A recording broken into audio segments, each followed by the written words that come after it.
बंदी छोड़ सतगुरु रामपाल जी परमेश्वर जी की जय हो।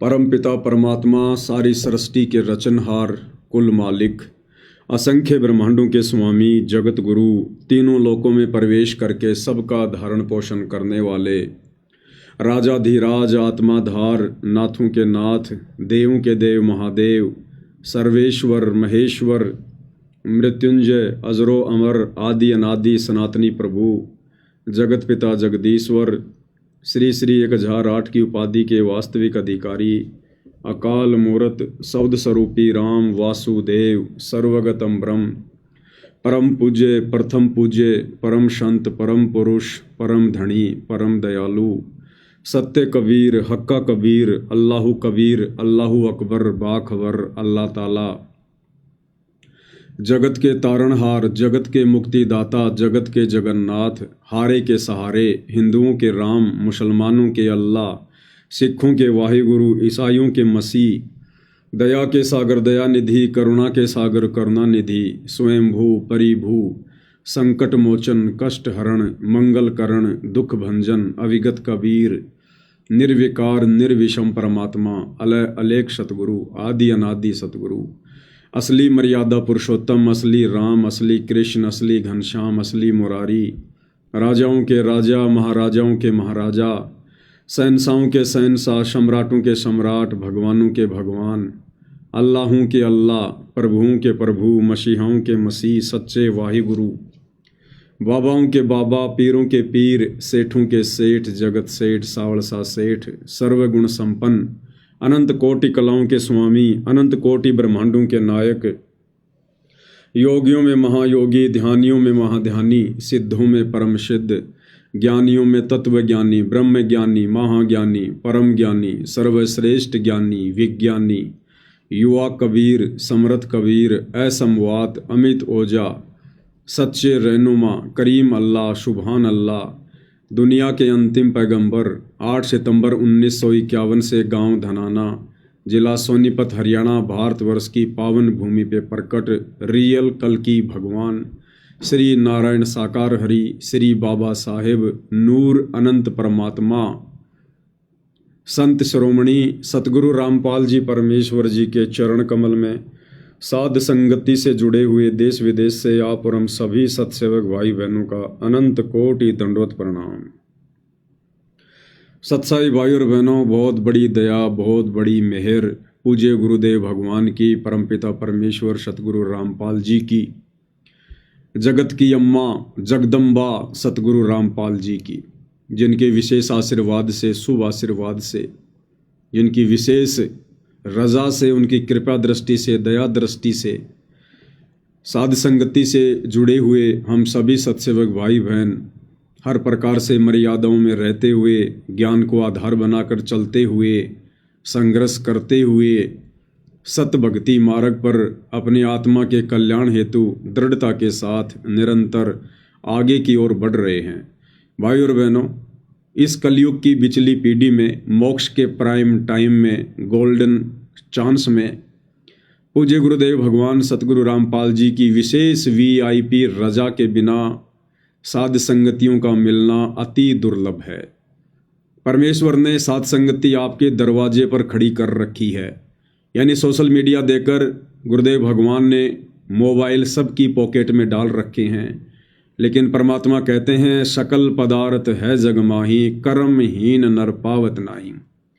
सतगुरु की शरण में आने के बाद भी जो कर्महीन आत्माएं होंगी वो साध संगतियों से फ़ायदा नहीं उठा पाएंगी, साध संगतियों से नहीं जुड़ पाएंगी, क्योंकि साध संगति इस कलयुग की बिचली पीढ़ी में सतगुरु जी का यथार्थ 13वां कबीर पंथ है, शतलोक के लिए आत्माओं को तैयार करने वाला ट्रेनिंग सेंटर है, जहाँ गुरु को परमेश्वर मनवाया जाता है ज्ञान आधार से, परमाणु के साथ में। तो भाई और बहनों, जो जो आत्माएं साध संगति से जुड़ी हुई हैं, उनका परम सौभाग्य है कि पूज्य गुरुदेव भगवान की वो सभी आत्माएं पल पल देख रेख में हैं, उनकी निगरानी में हैं। तो भाई और बहनों, इस सतभक्ति मार्ग पर जो परमेश्वर ने हमें इस कलयुग की बिचली पीढ़ी में दिया है, हमने केवल अपने आत्म कल्याण को ध्यान में रखकर अर्थात मोक्ष को ही टारगेट बनाकर और हर प्रकार से सावधानियां बरत कर जो जो सावधानियां पूज्य गुरुदेव भगवान ने बताई हैं, या जैसे जैसे हमारी भक्ति बढ़ेगी वैसे वैसे परमेश्वर के आशीर्वाद से हमारे अंदर एक कॉमन सेंस भी उपलब्ध होगी, एक कॉमन सेंस भी जागृत होगी। उस कॉमन सेंस के सहारे भी कौन कौन सी वो मर्यादा हैं जो हमें हानि पहुंचा सकती हैं और कौन कौन सी वो मर्यादा हैं जो हमें लाभ पहुंचा सकती हैं, हमें इन सभी बातों की जानकारी होती चली जाएगी। और इस भक्ति मार्ग पर मोक्ष की अधिकारी आत्मा के सामने एक समय ऐसा समय आ जाएगा कि वो केवल अपने सतगुरु को चुनेगी, केवल मर्यादाओं को चुनेगी, सत भक्ति को चुनेगी। वो ना ही संगत में किसी भगत भाई बहनों को देखकर चलेगा। वो भगत भाई बहन चाहे दिन रात सतगुरुदेव के चरणों में क्यों ना बैठे रहते हों, वो भाई बहन चाहे सांसारिक रिश्ते में गुरुदेव भगवान के बेटा बेटी भाई बंधु रिश्तेदार क्यों ना हो, वो भाई बहन चाहे गुरुदेव के पास में 24 घंटे आश्रमों में विशेष सेवादारों की लिस्ट में क्यों ना हो, मोक्ष की अधिकारी आत्मा इन चीज़ों की तरफ ध्यान भी नहीं देगी, नज़र उठाकर भी किसी को विशेष दृष्टि से नहीं देखेगी, क्योंकि सतगुरु की नज़रों में सभी एक समान हैं। क्योंकि सतगुरु के जो 4 लक्षण हैं उसमें एक लक्षण है कि वो समदृष्टि होगा। वो छोटे भगत या बड़े भगत में, ज्ञानी और अज्ञानी में, अपने और पराये में, नज़दीक वाले या पास वाले में, दूर वाले में, अमीर में, गरीब में, गोरे में, काले में, स्त्री में, पुरुष में, बच्चे में, बुजुर्ग में, वो सतगुरु कोई भेदभाव नहीं करेगा, ज़रा भी, रिंचक मात्र भी, क्योंकि वो परमेश्वर है, परमात्मा है। हम सभी उनसे उत्पन्न उनकी अंश आत्मा हैं। तो माता पिता का बच्चा चाहे कोई पागल पैदा हो या चाहे कोई बहुत ही अच्छा हो, माता पिता की नज़रों में दोनों के लिए प्यार प्रेम बराबर होता है। तो इसी प्रकार भाइयों और बहनों, सत भक्ति मार्ग पर हमने भी अपने गुरुदेव भगवान का वो समदृष्टि वाला गुण अपने अंदर पैदा करना होता है। हमने भी फिर सभी को समान दृष्टि से देखना है, एक दृष्टि से देखना है। हमारे लिए ना कोई कोऑर्डिनेटर है, हमारे लिए ना कोई सीनियर भगत है, ना कोई छोटा भगत है, ना कोई अमीर है, ना कोई गरीब है। हमारा आत्म कल्याण होगा हमारे गुरुदेव भगवान के द्वारा बताई गई मर्यादित शास्त्र अनुकूल सत भक्ति को विश्वास और दृढ़ता के साथ करने से। फिर भला हमें अपने गुरु के अलावा बीच में किसी एजेंट की, किसी दलाल की, किसी मीडिएटर की क्या आवश्यकता? कोई आवश्यकता नहीं। यदि हम सच्चे हैं, मर्यादा में हैं, सतगुरु को हमने अपना बाप मान लिया है, क्योंकि गुरुदेव भगवान कहते हैं कि वो हाथ अपना रख दे सिर पर जिसने मान गुरु को बाप लिया। बाप यानी अध्यात्म का बाप। अध्यात्म का बाप एक ही है, कबीर। और वर्तमान में सतगुरु रामपाल जी के नाम से वो अध्यात्म का बाप कबीर देव धरती पर प्रकट है। तो उस बाप के अलावा फिर हमने भक्ति मार्ग पर आगे बढ़ने के लिए किसी और की आवश्यकता नहीं पड़नी चाहिए। तो भाई और बहनों, अब यदि कोई कमी रहेगी तो हम आत्माओं की रहेगी, बुद्धि विवेक की रहेगी, सोच और समझ की रहेगी। अन्यथा गुरुदेव भगवान ने तो ये ज्ञान देने में, समाधान करने में कोई कसर नहीं छोड़ी है। 35 वर्ष कम नहीं होते हैं। सन 1988 से गुरुदेव भगवान ये तत्व ज्ञान दे रहे हैं, प्रचार प्रसार कर रहे हैं। आज सन 2024 है, 35-36 वर्ष हो चुके हैं। इतना समय कम नहीं होता है भाई और बहनों। अब यदि कोई कमी रहेगी तो सिर्फ आप और हमारी रहेगी, बुद्धि विवेक की रहेगी। और भाई और बहनों, ये जो बुद्धि विवेक जो जागृत होना है, ये गुरुदेव के ज्ञान आधार से होना है, गुरुदेव के आशीर्वाद से होना है। सत्संग भक्ति का मूल है, भक्ति की नींव है, भक्ति की जड़ है। सत्संग यानी ज्ञान। जिस प्रकार हम मकान बनाते हैं और मकान की नींव यदि कमजोर है तो मकान कभी भी गिर सकता है। बनाने वाला भी डर डर के मकान बनाएगा। इसी प्रकार भक्ति की नींव, भक्ति की जड़, भक्ति का बेस, फाउंडेशन है ज्ञान, सत्संग। तो ज्ञान को जिसने आधार बना लिया उसे 21 ब्रह्मांड में कोई भी डगमग नहीं कर सकता। और ये ज्ञान सतगुरु की विशेष रजा से, पिछले शुभ भक्ति संस्कारों से ही जीव आत्मा समझ पाती है और इस ज्ञान को संभाल पाती है। परमात्मा कहते हैं पिछले तब से होत हैं पूर्ण हंस मुराद। सभी को ये ज्ञान समझ में नहीं आता है। सतगुरु की शरण में तो सभी आ जाते हैं, कोई बड़ी बात नहीं है। सतगुरु कोई फीस नहीं लेता है, नाम दीक्षा कोई भी ले सकता है, लेकिन नाम लेने के बाद इस नाम को संभालना, इस नाम के ऊपर दृढ़ता के साथ चलना, ये भाई और बहनों बिरले भक्तों के ही लक्षण होते हैं। दास गरीब कहे नर लोई और सतगुरु को चीने बिरला कोई। कोई बिरले होंगे जो इस भक्ति रूपी अखाड़े में अंत में सफलता प्राप्त करेंगे। ये संसार विघन की घाटी कोई निकलेगा बिरला सूर। सतगुरु की कोई बिरला आत्माएं होंगी जो इस कलयुग की बिचली पीढ़ी में ये भक्ति रूपी मैदान को मारेंगी। अन्यथा शरण में तो लाखों आएंगे, करोड़ों आएंगे, पूरा विश्व आएगा, लेकिन ये मैदान तो चंद आत्माएं ही मार पाएंगी। और कहते हैं पूत के पैर पालने में दिखाई दे जाते हैं। तो सन 2014 के बाद में जो गुरुदेव भगवान ने हम सब की परीक्षा लेनी शुरू की है, तो अच्छे सच्चे भक्तों के पैर यानी पूत के पैर तो पालने में दिखाई दे गए। कौन कौन आत्माएं हैं, कितनी आत्माएं हैं, क्या क्या उनके लक्षण हैं जो अंततः इस भक्ति मार्ग पर सफलता प्राप्त कर सकती हैं, ये किसी से छुपा हुआ नहीं है। और अपनी उन विशेष प्यारी आत्माओं को परमेश्वर ने साध संगति रूपी एक मंच खड़ा करवाकर उस मंच से जोड़ दिया है। बाकी संगत तो भेड़ चाल में है, देखा देखी में है, उन्हें पता ही नहीं सतगुरु की संगत में क्या हो रहा है, कहाँ छटनी हो रही है, कहाँ चटनी हो रही है, कुछ पता नहीं उन्हें। और इधर परमेश्वर अपनी आत्माओं को निरंतर तैयार करवा रहे हैं सतलोक के लिए साध संगति से जोड़कर। इनकी आंखें तो उस समय खुलेंगी जब सवेरा हो चुका होगा, फिर कुछ भी हाथ नहीं आएगा सिवाय रोने धोने और पछताने के। क्योंकि भाई और बहनों, इस सतभक्ति मार्ग पर जैसा सतगुरुदेव के साथ में यहाँ व्यवहार हो रहा है, वैसा ही व्यवहार उन आत्माओं के साथ होगा जो आत्माएं सतगुरु के पद चिन्ह पर चलेंगी।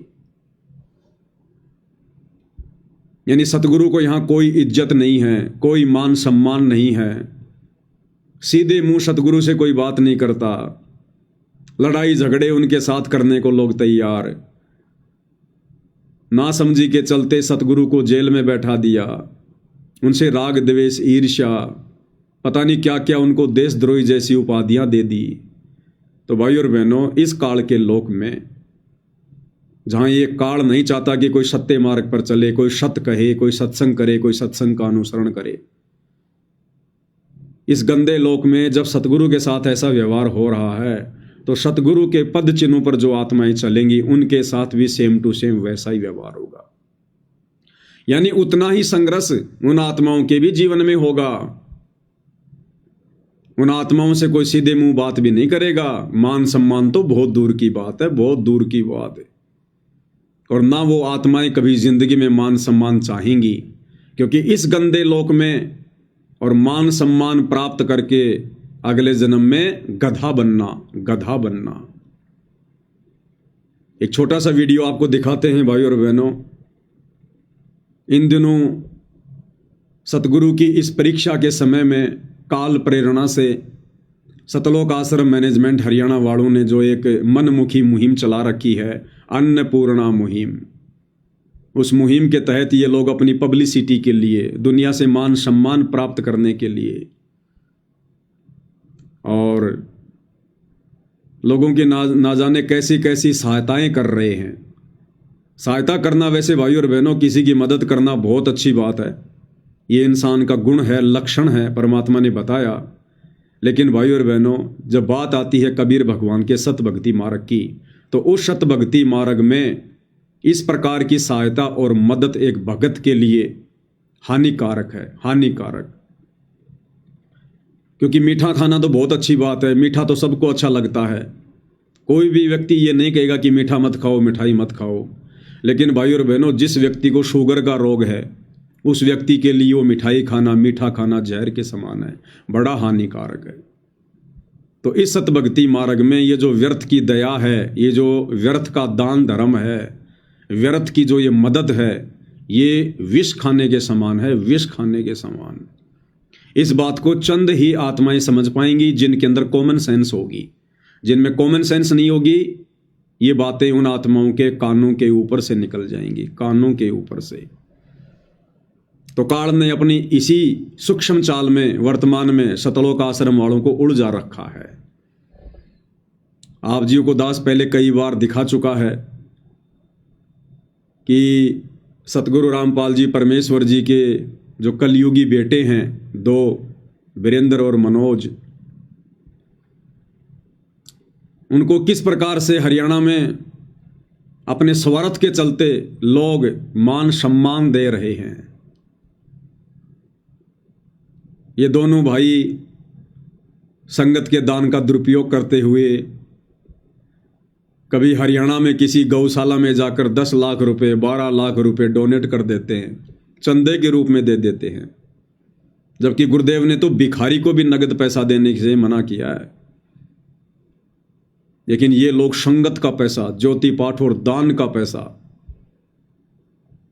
झूठा भाईचारा निभाने के चक्कर में, झूठी पब्लिसिटी के चक्कर में लुटा रहे हैं, संगत की मर्यादाएं तोड़वा रहे हैं। और फिर वो गौशाला वाले उनका मान सम्मान कर रहे हैं, उनको पगड़ी पहना रहे हैं, साफा पहना रहे हैं, उनके गले में मालाएं डाल रहे हैं, उन्हें श्री कृष्ण जी का चिन्ह भेंट कर रहे हैं।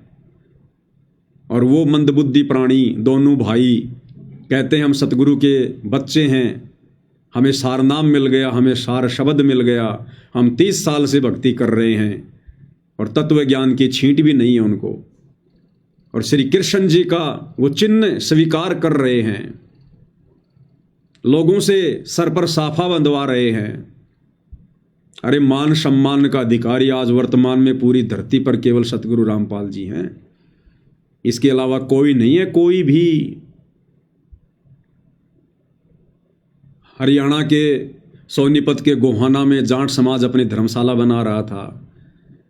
जबरदस्ती का भाईचारा निभाने के लिए दोनों भाई आग में कूद पड़े, बिरानी आग में, साथ में संगत को भी ले कूदे, क्योंकि दान तो संगत का ही है ना। और जाटों की धर्मशाला का 5वां फ्लोर बनाने का ठेका ले लिया, जो लगभग 1 करोड़ रुपए में पूरा हुआ। खुद भी बिरानी आग में डूब गए, संगत को भी ले डूबे।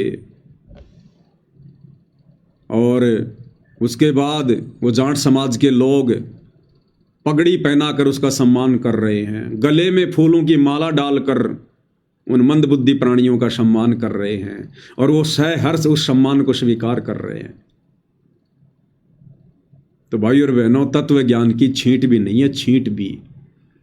मात्र गुरुदेव के कलयुगी परिवार में बेटा बेटी बनकर पैदा होने से ये सिद्ध नहीं हो जाता कि आप बहुत बड़े ज्ञानी होंगे, आप बहुत अच्छे भगत होंगे। कहते हैं दीपक नीचे हमेशा अंधेरा रहता है।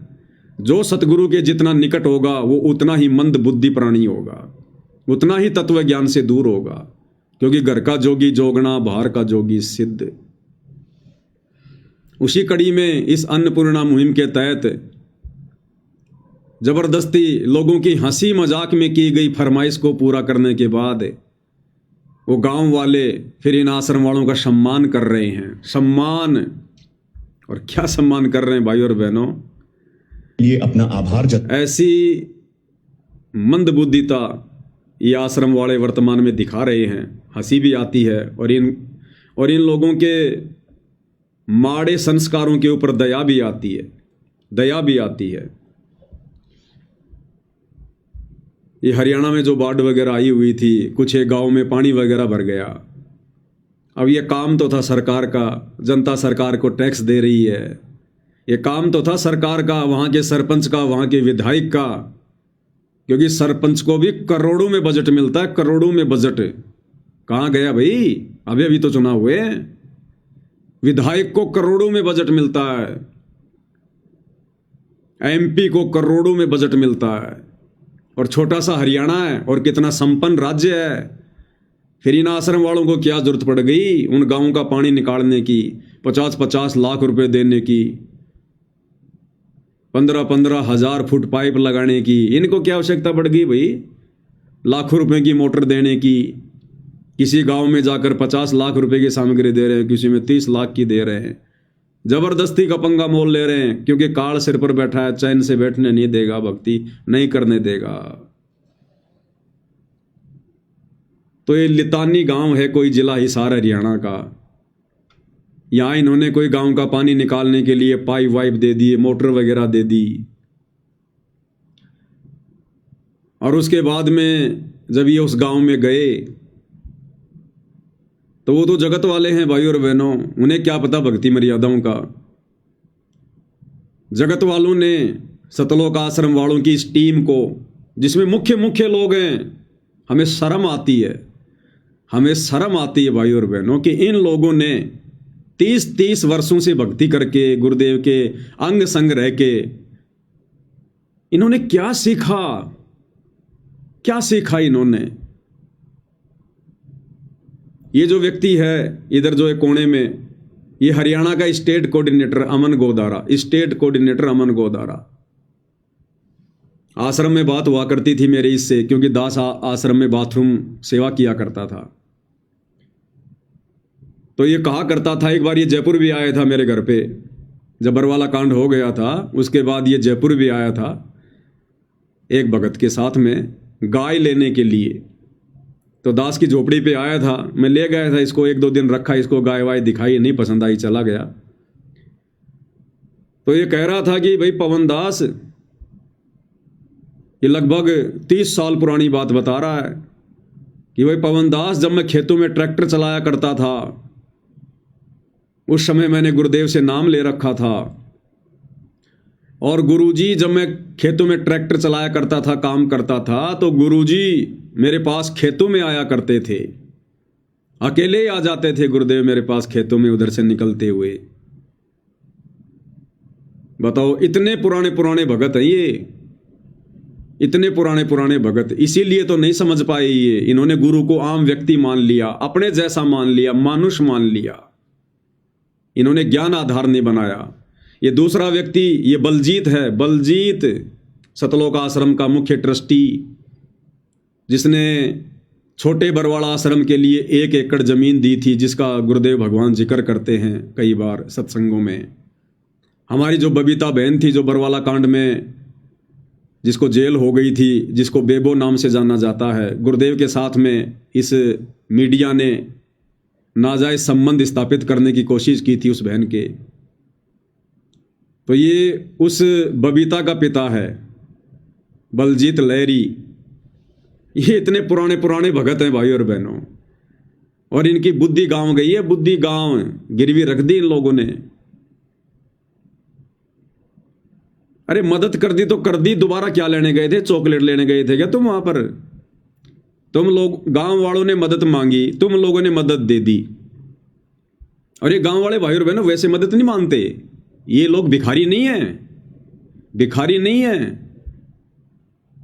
इन्हीं की टीम में से कुछ लोग जाकर गांव वालों को उकसाते हैं कि साहब आप ऐसा करो, आप ऐसे ऐसे फोन करो हमारे आश्रम में कि साहब ऐसे ऐसे हमारे गांव पर आपत्ति आ गई, बाढ़ आ गई, पानी निकालना है, साहब आपकी मदद की जाएगी। इन्हीं के लोग जाकर गांव वालों में हवा भरते हैं, और उसके बाद ये तो तैयार रहते ही हैं काल प्रेरणा से अपने कर्म फुड़वाने के लिए। तो इन्होंने इस गांव में रात सामग्री पहुंचा दी, सारा काम कर दिया। उसके बाद क्या टिंडे लेने गए थे उस गांव में। अब गांव वालों ने तैयारी कर रखी थी इनका मान सम्मान करने की, और गांव वालों ने मान सम्मान कर दिया। इन सभी को गांव वालों ने 1-1 चद्दर भेंट की, 1-1 चद्दर सोल।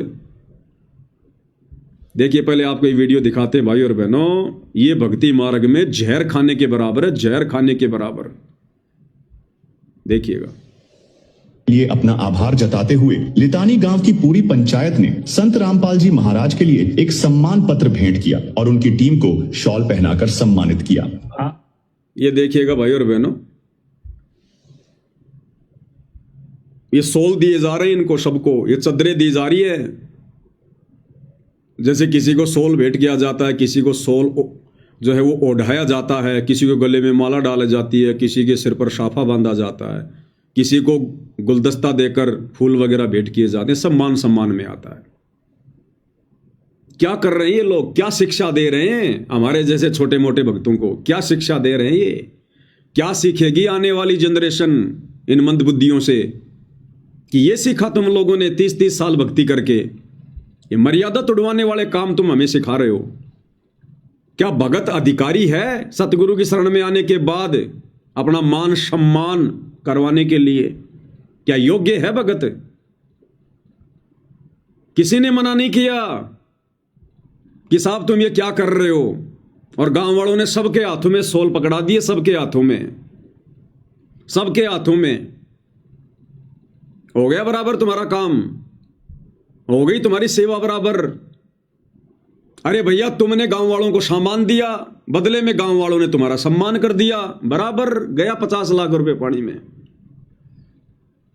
गई तुम्हारी मदद पानी में, हिसाब किताब बराबर। मर्यादा तुमने तोड़वाई वो अलग, फायदा गांव वालों का। सरपंच का बजट बच गया, विधायक का बजट बच गया, सरकार का पैसा बच गया।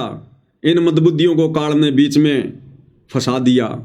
इन्होंने अपनी मर्यादा तोड़वाई और बेचारी भोली भाली संगत का वो 30 लाख या 50 लाख रुपया ज्योति पाठ और दान का वो इन्होंने बर्बाद करवा दिया। और ऊपर से इनका सम्मान करवा के काल ने इनके सर पे जूते मरवा दिए।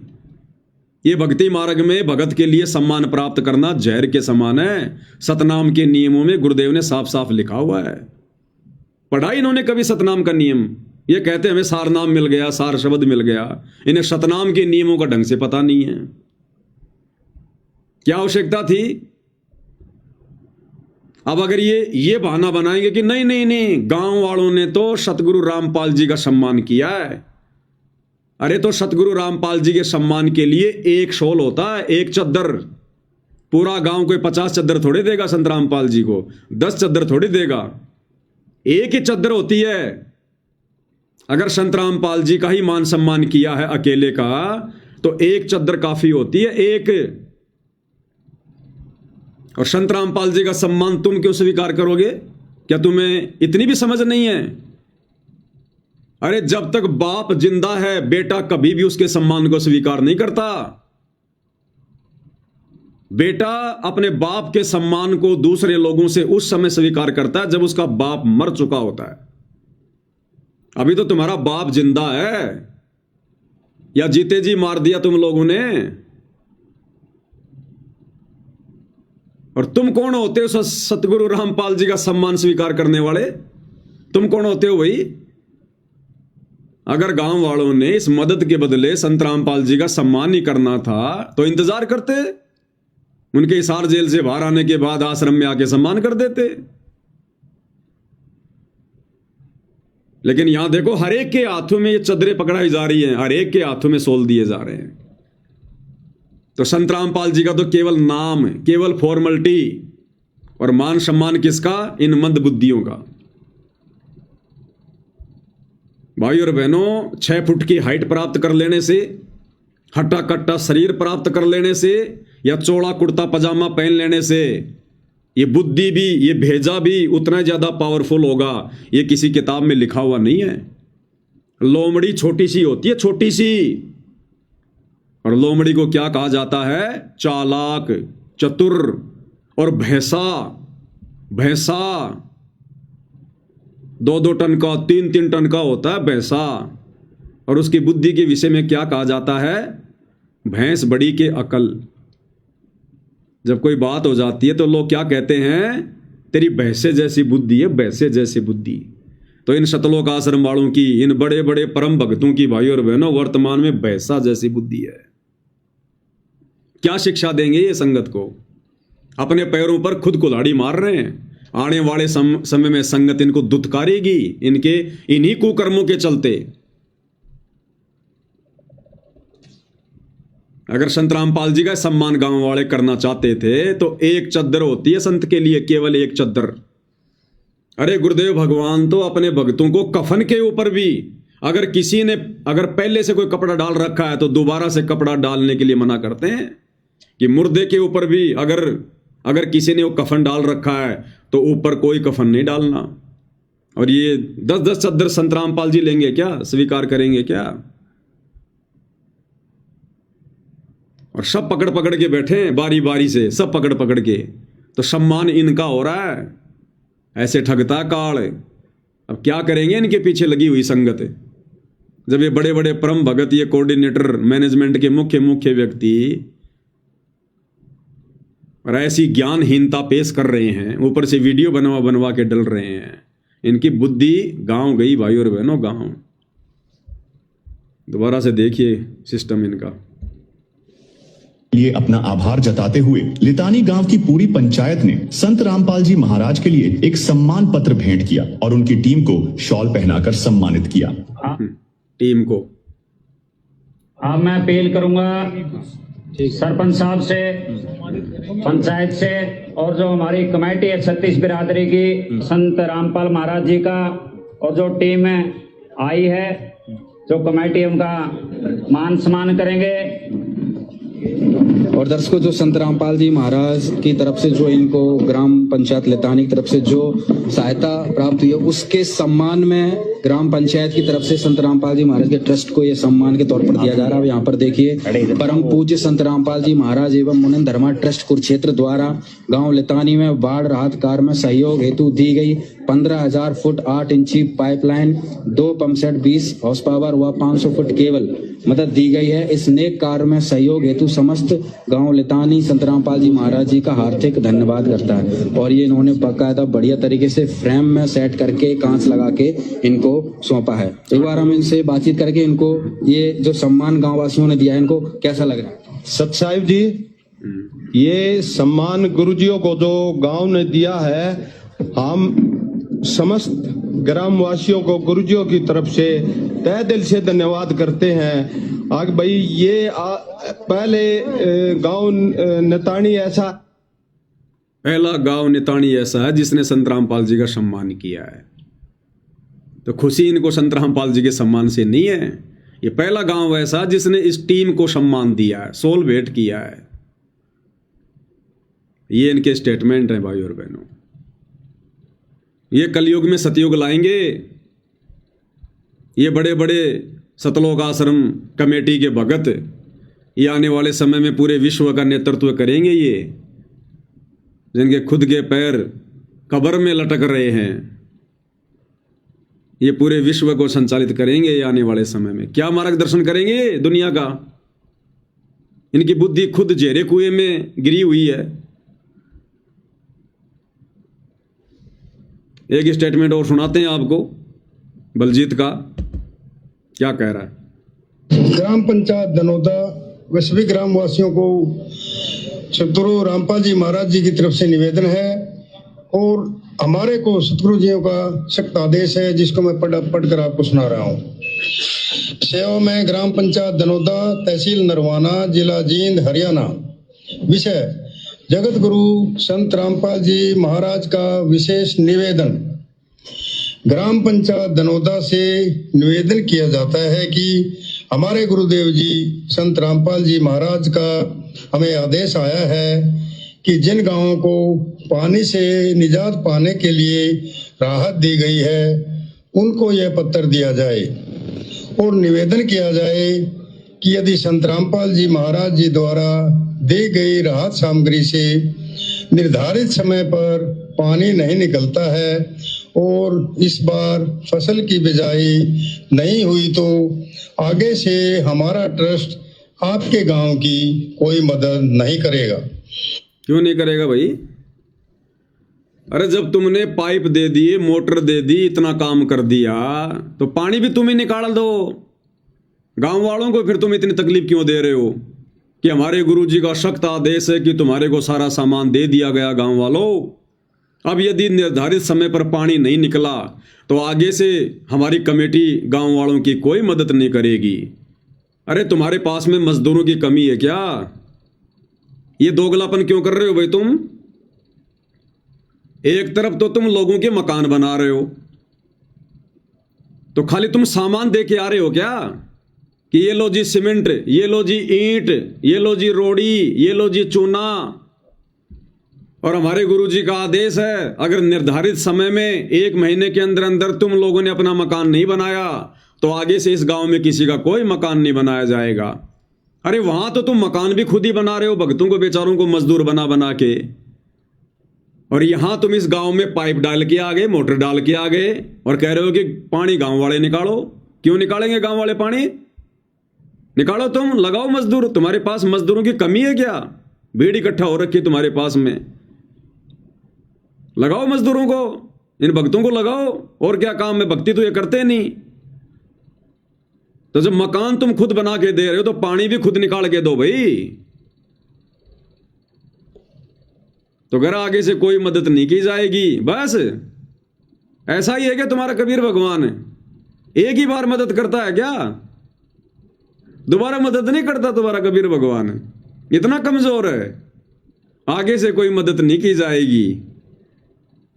तो वर्तमान में जो मदद कर रहे हो, कौन सा तुम्हारे सामने ये हाथ फैला रहे थे गांव वाले? ये भी तो तुमने जबरदस्ती करी है। आगे से कोई मदद नहीं की जाएगी। सुनो, और आपको आवश्यकता लगती है तो आप संत रामपाल जी महाराज से प्रार्थना करके और भी आवश्यक सामान ले सकते हैं।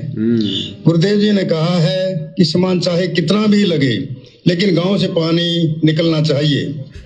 यदि पानी नहीं निकलता है तो इसमें गलती आप लोगों की होगी। और अगर 5 दिन बाद में दोबारा से अगर बारिश हो गई तो? अरे आज तो तुमने कर दिए 50 लाख रुपए बर्बाद। आज तो निकाल दिया गांव वालों ने पानी, और 5 दिन बाद में फिर मानसून आ गया। फिर अगर पानी भर गया तो फिर किसको जिम्मेदार ठहराओगे? मूर्खता वाले काम। हमने आपके गांव को की ड्रोन से वीडियो बना ली है। गांव में पानी भरा हुआ है। हम आपके गांव का पानी निकालने के बाद दूसरी वीडियो बनाएंगे। अच्छा, उसके बाद हम एक वीडियो और बनाएंगे जब आपकी फसल लहरा रही होगी। क्या कह रहे हैं कि हमने पहले आपके गांव का ड्रोन से एक वीडियो बना लिया है, जो आपके गांव में बाढ़ आई हुई थी, पानी भरा हुआ था, और दूसरा वीडियो उस समय बनाएंगे जब आपके गांव की बाढ़ का पानी निकल जाएगा, और उसके बाद एक वीडियो और बनाएंगे जब आपकी फसल लहराएगी। और वो वीडियो फिर हम कहाँ दिखाएंगे, किसको दिखाएंगे? इन आश्रमों में चलाएंगे, LED पर चलाएंगे, मूर्ख संगत को दिखाएंगे, ताकि संगत और ज्यादा दान करे कि हमारा पैसा धर्म में लग रहा है, हमारा पैसा बर्बाद नहीं हो रहा है। हम संगत को दिखाएंगे फिर ये कि देखो हमने ऐसे ऐसे गांव वालों का पानी निकाला। फिर संगत और ज्यादा दान करेगी। दान करने के लिए संगत जो है वो प्रोत्साहित होगी। तो देखो भाई और बहनों, ये किस ध्यान में लग गए, किस ज्ञान में लग गए। अरे वो कबीर भगवान सतलोक से चलकर यहां पानी निकलवाने आता है क्या? ये कर्म करवाने आता है क्या? अरे इन जिम्मेदारियों के लिए भगवान ने यहां राजा बना रखा है, विधायक बने हुए हैं, सरपंच बने हुए हैं, सरपंच प्रतिनिधि बने हुए हैं। और देखो संगत को किस मार्ग पर ले जा रहे हैं। इस बेकार के वीडियो बना बना के कह रहे हम आश्रमों में चलाएंगे। आगे सुनना, हम आश्रमों में चलाएंगे और फिर भगत हमें और ज्यादा दान करेंगे, और फिर हम पैसे को ऐसे बर्बाद करेंगे, मनमानियां करेंगे, बेकार करेंगे। क्या कह रहा, ध्यान से सुनना। हम आपके गांव का पानी निकालने के बाद दूसरी वीडियो बनाएंगे।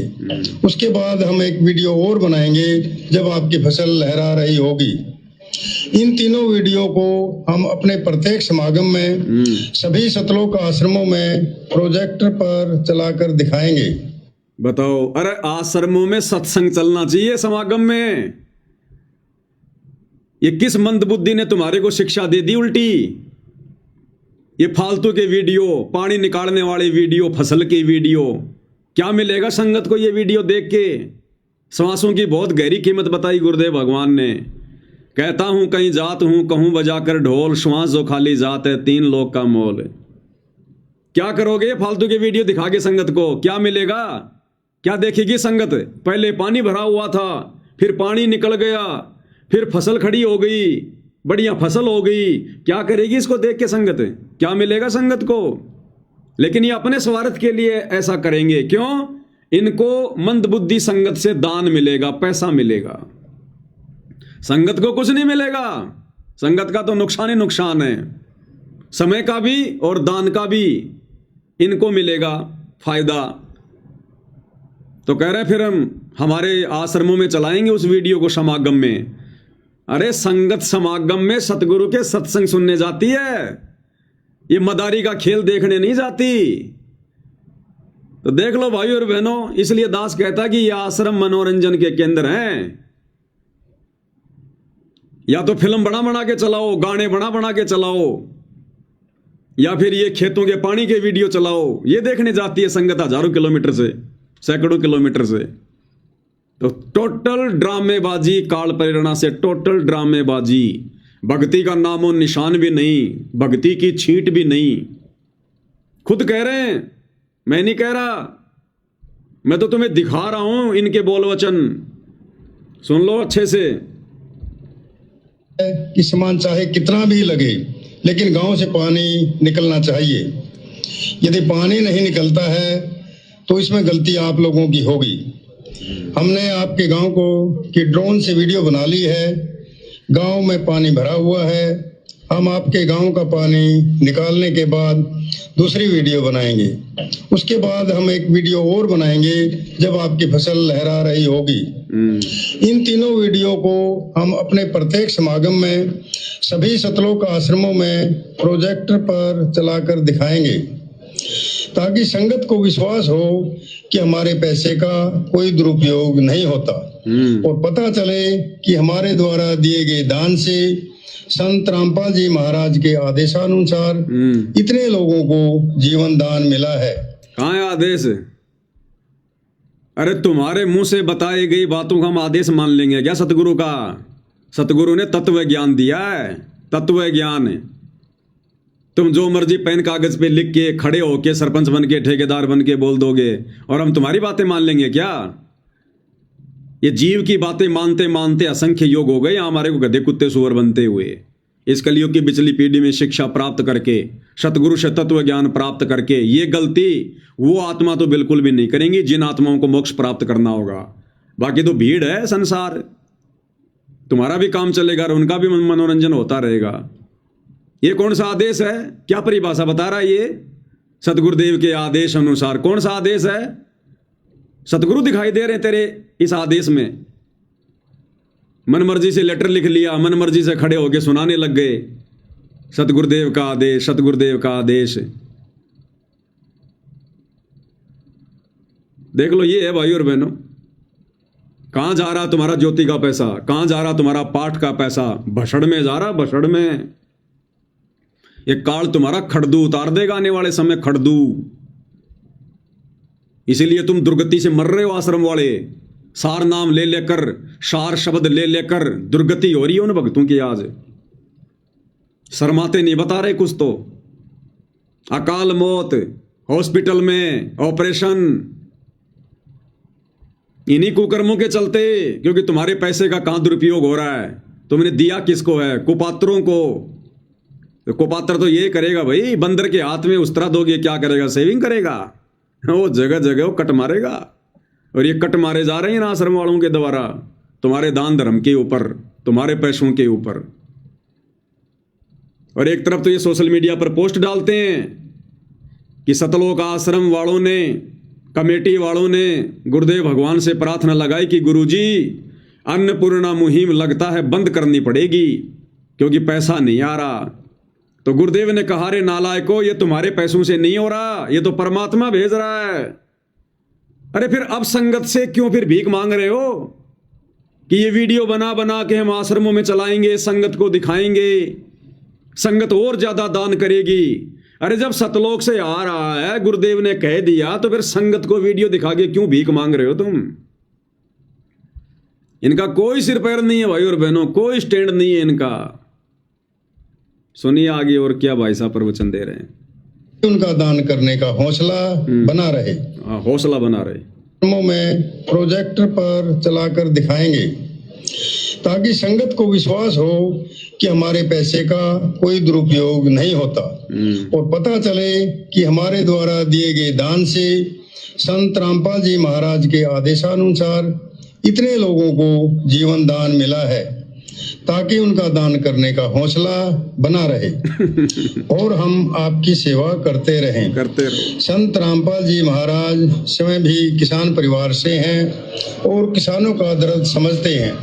अब इनके बोल वचन देखो भाई और बहनों, तत्वदर्शी संत के भगत होकर ये क्या स्टेटमेंट दे रहे हैं, क्या स्टेटमेंट दे रहे हैं। ये लिख रहे हैं कि संत रामपाल जी किसान परिवार से हैं, इसलिए किसानों का दर्द समझ सकते हैं। किसानों का दर्द इन लोगों के अनुसार, इन परम भक्तों के अनुसार सतगुरु रामपाल जी किसानों का दर्द केवल इस बात से समझ सकते हैं कि वो भी किसान परिवार से। अगर किसान परिवार से संत रामपाल जी नहीं होते तो इन लोगों के अनुसार संत रामपाल जी को किसानों की तकलीफों का नहीं पता चलता। तो संत रामपाल जी तो इन लोगों के अनुसार केवल किसान परिवार में उत्पन्न है ना। और दूसरे जो वर्ग हैं, नौकरी पेशा वाला जो वर्ग है, मजदूर वर्ग हैं, दिहाड़ी मजदूर हैं, तो उनका दर्द तो सतगुरु रामपाल जी समझ ही नहीं सकते। जो बेचारे ठेले पर समोसे कचौड़ी पकौड़ी बेचते हैं, झुग्गी झोपड़ियों में रहते हैं, उनका दर्द तो इन लोगों के अनुसार संत रामपाल जी समझ ही नहीं सकते, क्योंकि संत रामपाल जी ने तो कभी ठेले लगाकर समोसे कचौड़ी बेची ही नहीं। वो तो केवल किसानों का समझ सकते हैं, क्योंकि उनका जन्म किसान परिवार में हुआ। ये क्या स्टेटमेंट दे रहे हैं ये कौन से ब्रह्मांड से कौन सा ज्ञान ले आए भाई। ये हैं ये बड़े बड़े परम भगत, 30-30 साल से गुरुजी की भक्ति करने वाले, जमीन दान करने वाले। ये सतलोक का दरवाजा जमीन दान करने से नहीं मिलता, सतगुरु के 24 घंटे साथ में रहने से नहीं मिलता। इसीलिए परमात्मा कहते हैं भाई और बहनों, साधो समझो की मति और, यानी जो इस ज्ञान को समझ चुका है, परमात्मा कहते हैं उनकी तो गति कुछ और है। संतों समझो की मति कुछ और। भाई और बहनों, सौभाग्य है हम सत्सेवक भाई बहनों का, जो गुरुदेव भगवान ने हमें साध संगति से जोड़ दिया और ये सारी बातें आज हमारी समझ में आ रही हैं। ज्ञान की छींट भी नहीं है, देख लो इन लोगों के पास में ज्ञान की छींट भी। एक मानुष साबित कर रहे हैं संत रामपाल जी को कि वो किसान परिवार से हैं, इसलिए किसानों का दर्द समझ सकते हैं। अरे बाकी ब्रह्मांड का दुख दर्द कौन समझ रहा है। ये परमात्मा तो चीटी पायल बाजे पैर, साहिब सुनता है सब लहर। अंतर्यामी एक तुम आत्म के आधार, जो तुम छोड़ो हाथों में कौन उतारे पार। मानुष बना के छोड़ दिया इन्होंने अपनी नजरों से, मानुष। यह तो 36 बरादरी के जान माल का सवाल है। किसी के घरों में पानी भरा हुआ है, किसी को पशुओं में हानि हुई है, क्योंकि सारी फसल बर्बाद होने से पशुओं के लिए भी चारा नहीं है। डिस्पेंसरियां बंद हैं, बच्चे भी स्कूल नहीं जा पा रहे क्योंकि स्कूलों में पानी भरा हुआ है। तो फिर तुम क्या कर रहे हो? अरे तुम फिर ठेकेदार क्यों बने हुए हो? अगर फसल बर्बाद हो गई तो सबके घरों में डालो गेहूं की बोरियां। डिस्पेंसरी बंद हो गई तो खोलो डिस्पेंसरियां। बच्चे स्कूल नहीं जा रहे तो स्कूल खोलो, करो व्यवस्था। फसल बर्बाद हो गई तो करो भाई, पशुओं का चारा बर्बाद हो गया तो चारे की ट्रॉलियां भिजवाओ गांव में। तुम क्या कर रहे हो फिर? बस खाली पानी निकालने का काम है क्या तुम्हारा? इतने ठेकेदार हो गया तुम? कबीर भगवान केवल दुनिया का पानी पानी निकालता है क्या? और कोई चारे वारे की व्यवस्था नहीं करता क्या? गोली दवाई की व्यवस्था नहीं करता क्या? खाली पानी पानी निकालता है कबीर भगवान। इसलिए हमारी आपसे विनम्र प्रार्थना है कि आप सभी ग्रामवासी मिलकर जल्द से जल्द पानी को गांव से बाहर निकालें, ताकि अगली फसल की बिजाई हो सके। निकालेंगे। इसमें 36 बिरादरी का हित है। यदि आप ये नहीं कर पाए तो फिर हम उस गांव को किसी प्रकार की आपदा में कोई भी राहत भविष्य में नहीं देंगे। ये हमारे गुरुदेव संत रामपाल जी महाराज का हमें सख्त आदेश है और आप सभी ग्रामवासियों से विनम्र निवेदन है। सत साहिब। ये है इनके आदेश भाई और बहनों, ऐसे होते हैं इनके आदेश, इस प्रकार के होते हैं इनके आदेश। गुरु मानुष कर जानते ते नर कहिए अंध, मैं दुखी संसार में आगे काल के फंद। परमात्मा कहते हैं सतगुरु बतावे ठोर ठिकाना, कोई मारे परवीण निशाना। इस भक्ति मार्ग पर ज्ञान को आधार बनाकर मर्यादाओं में रहकर ये मोक्ष रूपी निशाना वही आत्मा साधेंगी जो परमेश्वर की अधिकारी आत्मा होंगी, इन फालतू के ठेकेदारों की तरह नहीं। तो कहते हैं सतगुरु बतावे ठोर ठिकाना और कोई परवीण फिर मारे निशाना। तो सतगुरु ने हमें ठोर ठिकाना बता दिया कि भक्तों ने दान धर्म कहां लगाना चाहिए, कैसे दान धर्म का सदुपयोग करना चाहिए, किन के हाथों में दान देना चाहिए और कैसे भक्तों ने अपनी भक्ति सफल करनी चाहिए। तो ये सबके बस की बात नहीं है भाई और बहनों, सतगुरु ने तो सबको ठोर ठिकाना बता दिया सत्संगों में। अब आगे कहते हैं कोई मारे परवीण निशाना। परवीण यानी कोई चतुर भगत, कोई शाना भगत, ज्ञानी भगत ही वो निशाना ठोर ठिकाने लगाएगा, फिर बाकी ऐसे बर्बाद करेंगे मान बढ़ाई के चक्कर में काल प्रेरणा से। तो हालत बहुत पतली है भाई और बहनों, काल संगत पर बुरी तरह से हावी है, पूरी तरह से हावी है। बच के निकल पाना बड़ा मुश्किल है, बड़ा मुश्किल है। ऐसी होती है पकड़। बंदर का बच्चा माँ की छाती से कैसे चिपट जाता है, वो पेड़ पर फुदकती रहती है, दौड़ती रहती है और नहीं गिरता। ऐसे काल ने संगत के ऊपर जकड़ बना रखी है तगड़ी। ये लाख कोशिशें कर लो, ये फंसते जाएंगे उल्टे, क्योंकि सतगुरु ने अब इन आश्रम वालों के सिर से अपना हाथ उठा लिया है। अब ये जितना प्रयास करेंगे उतना फंसते चले जाएंगे।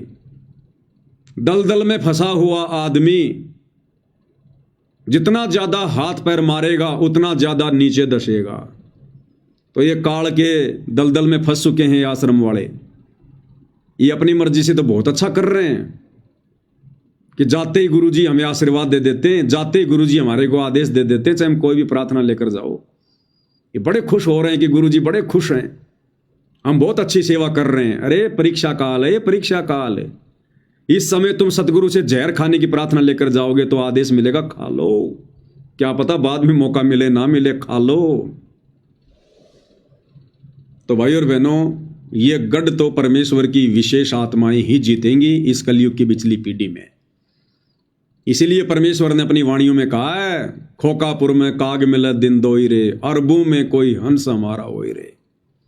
और धर्मदास जी को परमात्मा ने कहा था, बहु जल में बहु काग हैं, कोए कोए हंस हमार, ए जी साधो कोए कोए हंस हमार। कहे कबीर धर्मदास से, कहे कबीर धर्मदास से, उनका खेवा उतारूं पार, निर्विकार निर्भय। बहु जल में बहु काग है और कोई कोई हंस हमार, कहें कबीर धर्मदास से, उनका खेवा उतारूं पार। कि संसार में 21 ब्रह्मांड में ज्यादातर तो काल के कव्वे हैं, जो भगत बनकर भी हंस नहीं बन पाएंगे, वो कव्वे प्रवृत्ति में रहेंगे। कहते हैं हमारे तो कोई कोई हंस होंगे जो हमारे नियमों पर चलेंगे, हमारी बातों को समझ पाएंगे, हमारे संकेतों के अनुसार चलेंगे, वो तो कोई कोई हंस होंगे। और कहे कबीर धर्मदास से, केवल उन्हीं को पार उतारूंगा, उनका खेवा उतारूं पार। तो भाई और बहनों, ये दया पूज्य गुरुदेव की वर्तमान में हम सत्सेवक भाई बहनों के ऊपर असीम है, छप्पर फाड़ है। जिन गलतियों को ये आश्रम वाले सहर्ष कर रहे हैं, उन गलतियों से हम भगत भाई बहनों को सबक मिल रहा है, शिक्षा मिल रही है कि हे परमेश्वर, हमें तो इस प्रकार के कुकर्मों से बचाना, इस फालतू की ठेकेदारी से परमात्मा हमें तो बचाना। ये बंदे छोड़, जिस प्रकार इन आश्रम वालों की बुद्धि पर काल बैठा हुआ है, ये तनिक भी विचार नहीं कर पा रहे हम क्या कर रहे हैं। तो हमें गुरुदेव भगवान से और अधिक सद्बुद्धि मांगनी चाहिए, और अधिक भीख मांगनी चाहिए परमात्मा से कि परमेश्वर दया करो, हमारे ऊपर तो ऐसा दाव बिल्कुल भी ना लगे काल का। और उसके लिए भाई और बहनों कंडीशन वही है, यदि हमने जरा भी दोष देख लिया सतगुरु में, जरा भी मानुष वाली दृष्टि से सतगुरु को देख लिया, उसी समय हमारी बात बिगड़ जाएगी। दास ने कल परसों एक पोस्ट डाली थी फेसबुक पर, जिसमें दास ने कहा था कि भाई संत रामपाल जी सतलोक आश्रमों से जुड़ी संगत के भाई हैं, ना कि गुरु। कितने भगत सहमत हैं कमेंट्स में जरूर बताएं। तो बहुत सारे भगत भाई बहन जो समझदार हैं, संकेतों को समझने लग गए हैं, गुरुदेव की दया है, उन्होंने तो अपने विचार व्यक्त कर दिए कि भगत जी बिल्कुल सही बात है, संत रामपाल जी सतलोक आश्रमों से जुड़े हुए भगत भाई बहनों के गुरु नहीं हैं, उनके भाई हैं। भाई, गुरु तो केवल सत्सेवकों के हैं। तो समझदार आत्माओं ने तो अपने विचार व्यक्त कर दिए, बिल्कुल सही है। कुछ एक ऐसे थे जिनकी बुद्धि काल के यहां पर गिरवी रखी हुई है, घास चरने गई हुई है, उन्होंने अपने हिसाब से उल्टी सीधी बातें बोल दी। कुछ एक बेचारे ऐसे हैं जो अभी असमंजस की स्थिति में है, वो कुछ कह नहीं पाए कि भाई भाई कैसे हैं और गुरु कैसे हैं। इस बात का तो तभी पता चलेगा जब भाई भगत जी कोई वीडियो बनाएंगे। तो दास ने क्यों कहे ये शब्द भाई और बहनों, तो मूर्ख थोड़ी है जो हम लोग ऐसे डाल के छोड़ देंगे कोई भी चीज। यहां जो भी बात बोली जाती है परमाणु के साथ में बोली जाती है। तो वर्तमान में सतगुरु रामपाल जी सतलोक आश्रमों से जुड़ी हुई संगत के गुरु नहीं हैं, उनके भाई हैं, उनके भाई। और भाई के भरोसे सतलोक जाने के सौपन लो सौपन। कैसे हैं भाई और बहनों, क्योंकि ये ज्ञान मार्ग है, ज्ञान मार्ग। और ज्ञान मार्ग को ज्ञान से ही समझा जाएगा, जोर जबरदस्ती से नहीं समझा जाएगा। सतगुरु से भीख मांग मांग के ज्ञान की, सद्बुद्धि की, तब समझा जाएगा। अब कैसे हैं आश्रमों से जुड़ी संगत के भाई संत रामपाल जी। भाई और बहनों, कुछ दिन पहले एक एआई से इन्होंने 25 मिनट का वीडियो बनाया था, एक फिल्म बनाई थी इन्होंने कार्टून वाली, संत और परमात्मा का अद्भुत मिलन। और उसमें इन्होंने क्या सुनाया, क्या बताया, क्या दिखाया। रामपाल, तुम मेरी परम हंस आत्मा हो, जगत कल्याण के लिए मैंने ही तुझे भेजा है। रामपाल, तुम मेरी परम हंस आत्मा हो, जगत कल्याण के लिए मैंने ही तुझे भेजा है। बताओ, इस वीडियो में इन्होंने जो मन में आया, जो मुंह में आया, वो बुलवा दिया। घर की भाई लिखने वाला काका जो मर्जी लिखो, कौन हाथ पकड़ेगा भाई। लेकिन ये वीडियो भाई और बहनों आने वाले हजारों वर्षों तक, जब तक ये भक्ति मार्ग चलेगा, इन सतलोक आश्रम वालों की मंदबुद्धिता का सबूत देता रहेगा। इन्होंने ये वीडियो बनाकर अपने पैरों पर खुद ही जो है कुल्हाड़ी मारी है। इस वीडियो में क्या कहलवाया जा रहा है संत रामपाल जी के लिए, ये दाढ़ी मूछ वाला एक कार्टून बना के छोड़ दिया कबीर। और इस कबीर के मुंह से क्या निकलवाया जा रहा है संत रामपाल जी के लिए कि रामपाल, तुम मेरी परम हंस आत्मा हो और मैंने ही तुझे जगत के कल्याण के लिए भेजा है। तो सतगुरु रामपाल जी कबीर जी के क्या हैं? परम हंस। अब हंस कहो, परम हंस कहो भाई और बहनों, आत्मा तो आत्मा ही है। जब कबीर भगवान ने सृष्टि रचना करते समय अपने शरीर से हम आत्माओं को उत्पन्न किया, तो किसी को परम हंस बना के उत्पन्न नहीं किया, सबको आत्मा रूप में उत्पन्न किया। आत्मा रूप में हम सब उनके लिए बराबर हैं, समान हैं, क्योंकि वे समदृष्टि हैं। तो यहां सतगुरु रामपाल जी को क्या बना दिया गया? आत्मा, कबीर की आत्मा। अब भाई और बहनों, आप और हम क्या हैं? फिर आप और हम क्या हैं उस कबीर के? हम भी तो उनकी आत्मा हैं। अरे हम भी उनकी आत्मा, और संत रामपाल जी भी कबीर की आत्मा। तो आत्मा आत्मा का क्या रिश्ता हुआ? भाई भाई का। अरे बाप तो हमारा परमात्मा है कबीर, बाकी सब आत्मा है। तो खुद कबीर जी कह रहे हैं, अब कबीर जी कह रहे हैं इसका मतलब संत रामपाल जी तो कबीर जी हो नहीं सकते, क्योंकि कबीर जी तो उनसे अलग सामने खड़े हैं। तो संत रामपाल जी चाहे आत्मा हो, चाहे वो परमहंस आत्मा हो, है तो जीव ही, फिर है तो आत्मा ही फिर, क्योंकि कबीर तो एक ही है सृष्टि में। तो कबीर तो सामने खड़ा है दाढ़ी मूंछ वाला, और संत रामपाल जी को कह रहा कि तुम मेरी परमहंस आत्मा हो, यानी तुम मेरी आत्मा हो, मेरे बच्चे हो। तो आप और हम क्या कबीर के दुश्मन हैं क्या? इस सृष्टि के जितने भी प्राणी, गधे कुत्ते सुअर, ये कबीर जी के दुश्मन हैं क्या? हम सब कबीर की आत्मा हैं, और संत रामपाल जी भी कबीर की आत्मा हैं। तो एक आत्मा दूसरी आत्मा की गुरु नहीं हो सकती, एक आत्मा दूसरी आत्मा की भाई हो सकती है। तो इन्हीं लोगों के विचारों के आधार से दास ने कहा है कि जब तक तुम सतलोक आश्रम वाले संत रामपाल जी को कबीर जी की आत्मा समझोगे, कबीर जी के द्वारा भेजे गए उनके संदेश वाक समझोगे, तब तक संत रामपाल जी तुम्हारे भाई बने रहेंगे, भाई। और भाई भाई का लाख जन्म भी मोक्ष नहीं करवा सकता, लाख जन्म भी। अरे चलो, संत रामपाल जी तो तुम्हारी दृष्टि में कबीर जी के परमहंस हैं। कबीर जी ने तो जिस समय आत्माओं को उत्पन्न भी नहीं किया था, केवल अपने 16 उन पुत्रों को उत्पन्न किया था। अपने 12वें नंबर के बेटे को, अचिंत को, साफ साफ कह दिया था कि आगे मेरे किसी भी कार्य में टांग मत अड़ाना, समरथ का काम उसी को साजे, और करे तो मूर्ख बाजे। तुम्हारे बस की बात नहीं है सृष्टि रचना।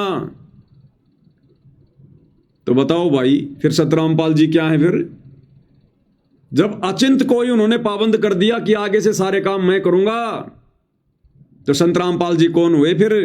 आप लोगों की नजरों में जीव, एक आत्मा, और आप खुद कहलवा रहे हो भाई, आप खुद उनको एक आत्मा घोषित कर रहे हो। पाल, तुम मेरी परम हंस आत्मा हो, जगत कल्याण के लिए मैंने ही तुझे भेजा है। रामपाल, तुम मेरी परम हंस आत्मा हो, जगत कल्याण के लिए मैंने ही तुझे भेजा है। अब इन आश्रम वालों को यह भी समझाना पड़ेगा कि हंस क्या होता है और परमहंस क्या होता है। इन्हें इतना भी नहीं पता है भाई और बहनों। ये सत्संग सुनते जरूर हैं, लेकिन ये विचार नहीं करते सत्संगों पर, ये चिंतन मनन नहीं करते,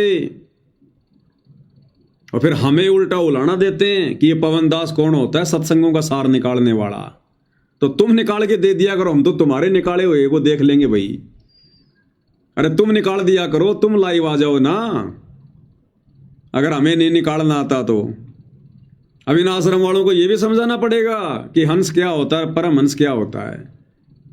अब इस वीडियो में संत रामपाल जी को क्या क्या बोला गया? परमहंस आत्मा।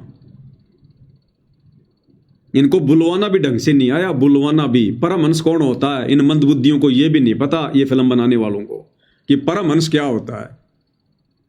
एक तरफ तो संत रामपाल जी को परमहंस बता रहे हैं, और फिर उनको जन्म लिया हुआ भी बता रहे हैं कि संत रामपाल जी का तो जन्म हुआ है। अरे नालायकों, परमहंस का कभी जन्म होता है क्या?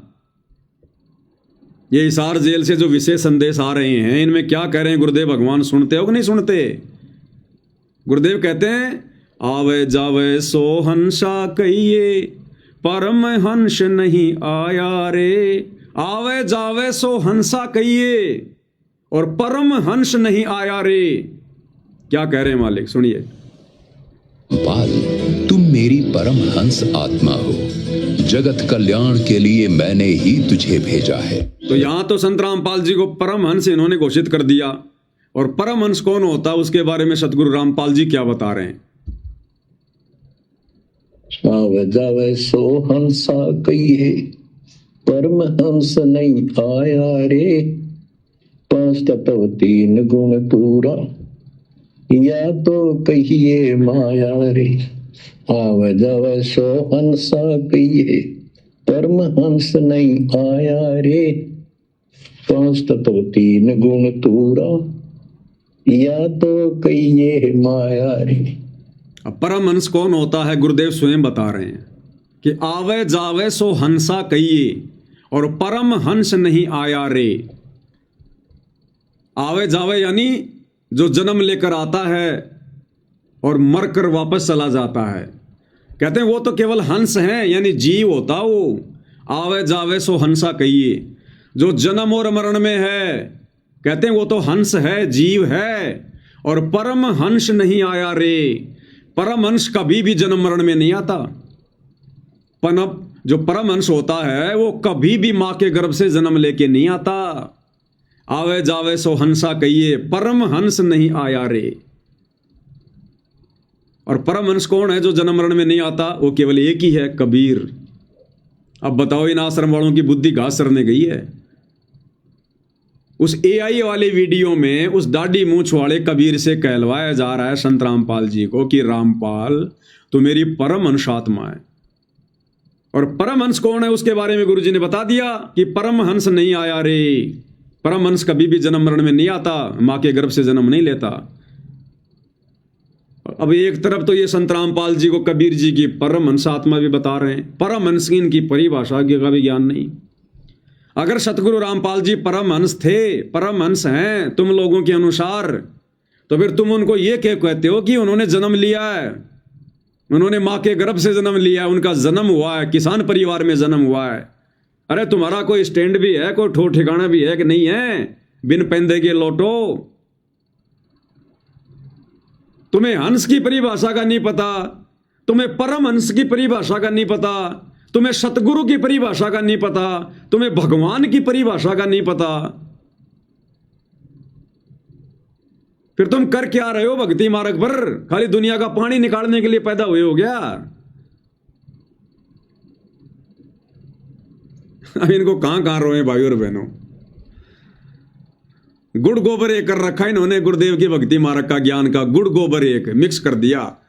संगत बेचारी टेस्ट ही भूल गई, गुड़ का गोबर का खा रही है जो सामने आ रहा हो। तो यहां तो गुरुदेव भगवान कहते हैं कि आवे जावे सो हंसा कहिए, परम हंस नहीं आया रे। फिर क्यों तुम सतगुरु रामपाल जी को परम हंस कह रहे हो?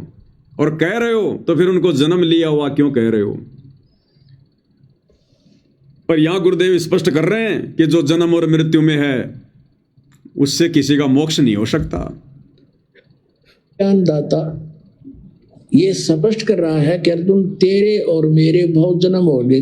दूसरे अध्याय के 12वें श्लोक में गीता जी में, चौथे अध्याय के 5 और 9 में, और 10वें अध्याय के दूसरे श्लोक में कि मेरे भी जन्म मृत्यु होती है, तेरा भी जन्म मृत्यु होता है। इसलिए जिसकी जन्म मृत्यु होती है तो उसकी साधना करने से वो स्थान मिल ही नहीं सकता, जाने के बाद वापस नहीं आना पड़ता।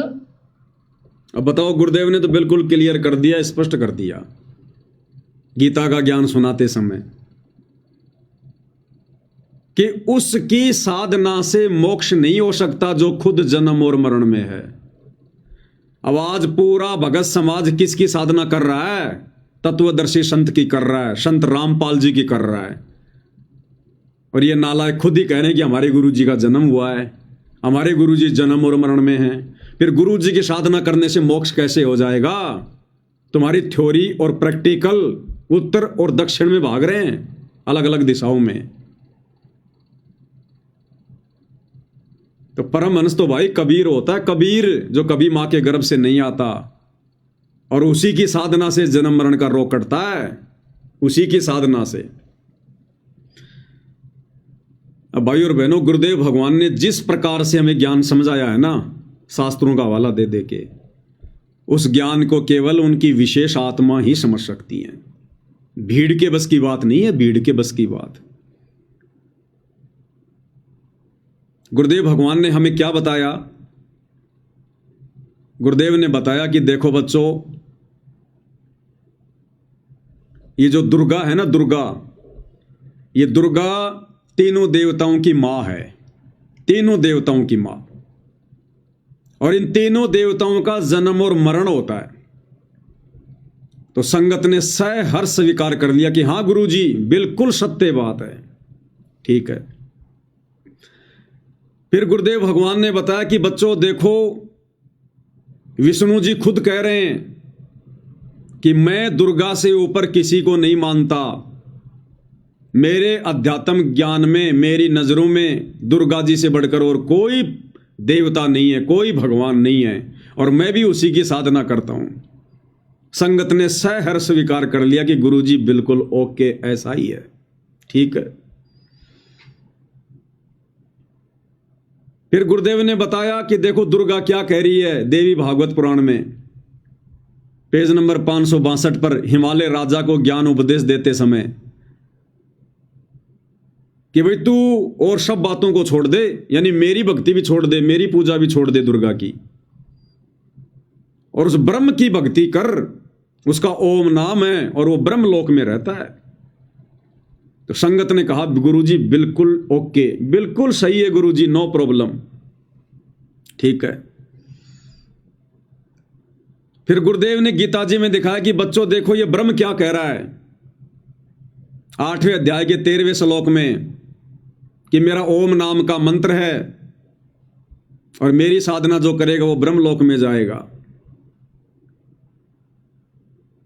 और फिर उस ब्रह्म ने गीता अध्याय 15 श्लोक नंबर 17 में कह दिया कि भैया मैं भी पूरा भगवान नहीं हूं, मेरे से ऊपर तो और बहुत हैं, और उत्तम पुरुष है तू अन्य परमात्मा इति उदारत, ये लोग तरम अवश्य विभर्ति अवय ईश्वर है, कि उत्तम पुरुष तो, उत्तम ब्रह्म तो कोई और ही है, परम अक्षर ब्रह्म, और उसकी जानकारी कोई तत्वदर्शी संत देगा, कोई तत्वदर्शी संत उससे जाकर पूछो। तो संगत ने बिल्कुल सहर्ष स्वीकार कर लिया कि गुरुजी बिल्कुल ओके, ऐसा ही है, ठीक है। अब उस तत्वदर्शी संत ने, यानी सतगुरु रामपाल जी ने, उस तत्वदर्शी संत ने फिर यह बता दिया सत्संग दे दे के, सुना सुना के, कि भैया कबीर भगवान है, कबीर भगवान है जो पूजा के योग्य है, सबका धारण पोषण करता है, कबीर भगवान है। तो संगत ने बिल्कुल सहर्ष स्वीकार कर लिया गुरुजी बिल्कुल ऐसा ही है, कबीर ही भगवान है, ठीक है। फिर गुरुजी ने यह भी दिखा दिया कबीर सागर में कि देखो 650 साल पहले उस कबीर ने क्या कहा था कि जब आवे 5505 तब ये वचन मेरा होगा साचा, और 12वें पंथ हम ही चल आवें, सब पंथों को मिटाकर एक पंथ चलावें। कबीर ने क्या कहा कि आगे चलकर पिछली पीढ़ी में 12वें पंथ में मैं कबीर खुद ही आऊंगा, लोगों को ज्ञान बताऊंगा, 13वां कबीर पंथ चलाऊंगा, गरीबदास के 12वें पंथ में आऊंगा। तो संगत ने बिल्कुल सहर्ष स्वीकार कर लिया कि गुरुजी बिल्कुल ऐसा ही है, कबीर जी आएंगे, ओके।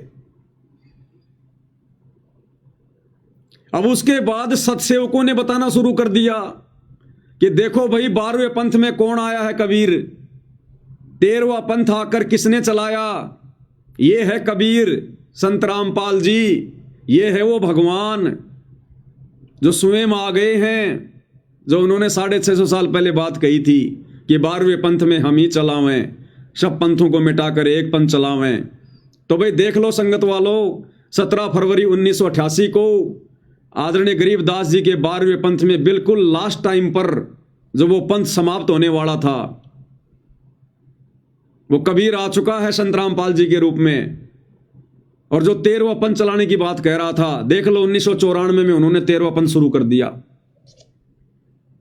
अब इनके ये बात गले नहीं उतर रही, इनके खांसी हो जाती है फिर यहां पर खिच खिच, ना ना ना ये नहीं हो सकता, संत रामपाल जी कबीर नहीं हो सकते, ये पूर्ण ब्रह्म नहीं हो सकते, और सब बातें ठीक है तुम्हारी, लेकिन संत रामपाल जी पूर्ण ब्रह्म नहीं हो सकते, कबीर नहीं हो सकते।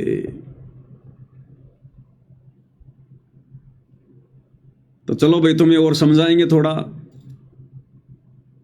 फिर इनको हम याद दिला रहे हैं कि भाई संत रामपाल जी तुम्हारी नजरों में अगर पूर्ण ब्रह्म नहीं है, कबीर नहीं है, आश्रम वालों, तो नित्य नियम पढ़ते हो तुम? हाँ नित्य नियम पढ़ते हैं, रोज सुनते हैं गुरुजी की आवाज में।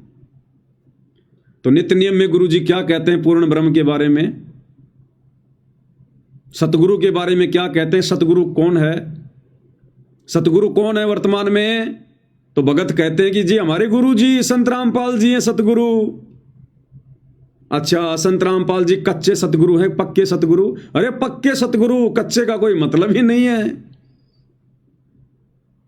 तो सतगुरु के बारे में क्या लिखा है नित्य नियम में? तुम रोज सुनते हो, क्या लिखा है जी?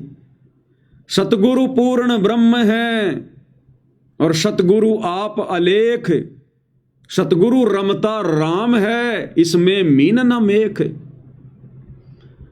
अरे आश्रम वालों, पूर्ण ब्रह्म कौन है? पूर्ण ब्रह्म तो कबीर है, कबीर। और यहां किसको कहा जा रहा है पूर्ण ब्रह्म?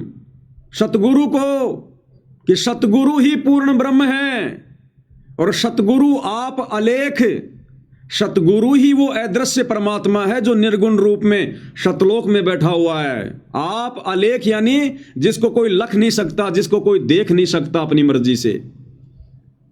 और सतगुरु ही रमता राम है। रमता राम यानी विचरण करने वाला, जगह जगह प्रकट होकर अपना ज्ञान प्रचार करने वाला, घूम घूम के, उसको कहते हैं रमता राम। सतगुरु ही रमता राम है। और कहते हैं या में मीन ना मेख, यानी इनमें बिल्कुल भी संदेह की कोई गुंजाइश नहीं है। फिर भी संगत कहती है कि नहीं नहीं नहीं नहीं नहीं नहीं, संत रामपाल जी सतगुरु तो हैं लेकिन पूर्ण ब्रह्म नहीं है। ये कबीर नहीं हो सकते, पूर्ण ब्रह्म नहीं है। सतलोक में ये संत रामपाल जी नहीं हो सकते कबीर रूप में। वो पूर्ण ब्रह्म तो कोई और है, दाढ़ी वाला, मूछ वाला। अब कैसे समझाएं भाई तुम्हें? चलो और क्या बताएं तुम्हें। अच्छा ये बताओ, जो गरीबदास जी को आकर मिले थे वो कौन थे? अरे वो तो पूर्ण ब्रह्म थे, कबीर भगवान थे, जो जिंदा बाबा के रूप में गरीबदास जी को आकर मिले 10 साल की उम्र में गांव छुड़ाने के खेतों में। उनको सतलोक लेकर गए, उनको सचखंड दिखाया। वो तो कबीर थे, भगवान थे, पूर्ण ब्रह्म थे, उसमें कोई मीन मेख नहीं है। सारी सृष्टि के मालिक हैं वो। उनके अलावा भला दूसरा कबीर और कौन आ गया? तो संगत के ये स्टेटमेंट होते हैं फिर गरीबदास जी के गुरु के लिए कि वो पूर्ण ब्रह्म है, पूर्ण ब्रह्म। अब भाई और बहनों,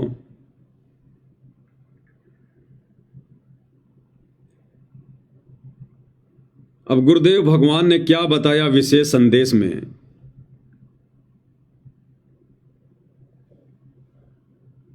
कि नालायको, तुम जिस गरीब दास के गुरु को पूर्ण ब्रह्म कह रहे हो, परमात्मा कह रहे हो कि वो पूर्ण ब्रह्म है,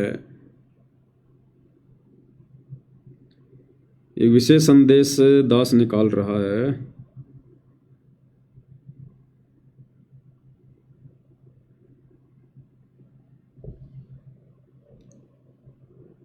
कि जो गरीबदास जी को मिले थे वो तो पूर्ण ब्रह्म है, पूर्ण ब्रह्म कबीर हैं, कोई मीन मेख नहीं है। अब भाई और बहनों, विशेष संदेश में गुरुदेव भगवान ने क्या कहा? कि नालायक, वो गरीबदास को जो आकर मिला था, जो गरीबदास का गुरु था, जिंदा बाबा, अरे मैं वही तो हूं। अरे तुम्हारा गुरु रामपाल मैं वही तो हूं जो तुम्हारे सामने प्रत्यक्ष प्रकट हूं, और गरीबदास जी के समय भी मैं ही था। क्या कहा गुरुदेव ने विशेष संदेश में? तो क्या बताते हैं? उत्तर दक्षिण पूर्व पश्चिम फिरता दाने दाने लो, और सर्व कला सतगुरु साहिब की, हरि आए हरियाणे। गरीबदास जी के समय आए तेरी बारे भाई प्रगट सामने था रे, पहचाने जात पहचान लियो। गरीबदास जी के समय आए तेरी बारे भाई प्रगट सामने था रे, पहचाने जात पहचान लियो। गरीबदास जी के समय आए तेरी बारे भाई प्रगट सामने था रे, पहचाने जात पहचान लियो। क्या कह रहे हैं सतगुरु रामपाल जी विशेष संदेश नंबर 75 में? कि भाई गरीबदास जी के समय आए थे और आज तुम्हारे सामने प्रत्यक्ष प्रकट हैं। पिछाने जाए तो पिछाड़ लो भाई, पिछाने जाए तो पिछाड़ लो। अब संगत थोड़ा सा सोचने पर मजबूर होती है कि भाई हम तो गरीबदास जी के गुरु को पूर्ण ब्रह्म मान रहे हैं, कबीर मान रहे हैं। और यहां तो गुरुदेव ने जेल से जो संदेश भेजे हैं 75 नंबर विशेष संदेश में साफ साफ कह दिया कि रे वो मैं तो हूं जो गरीबदास का गुरु बन के आया था, कि भाई गरीबदास जी के समय आए थे और आज तुम्हारे सामने प्रत्यक्ष प्रकट है, पहचाने जाए तो पहचान लो। लेकिन फिर संगत के मन में आती है कि ये पूर्ण ब्रह्म तो चलो ठीक है, पर ये वो पूर्ण ब्रह्म नहीं हो सकता जो शतलोक में बैठा है, शतलोक में। तो फिर हम सत्य वगैरह को समझाते हैं, तुम संध्या आरती भी करते हो नहीं करते?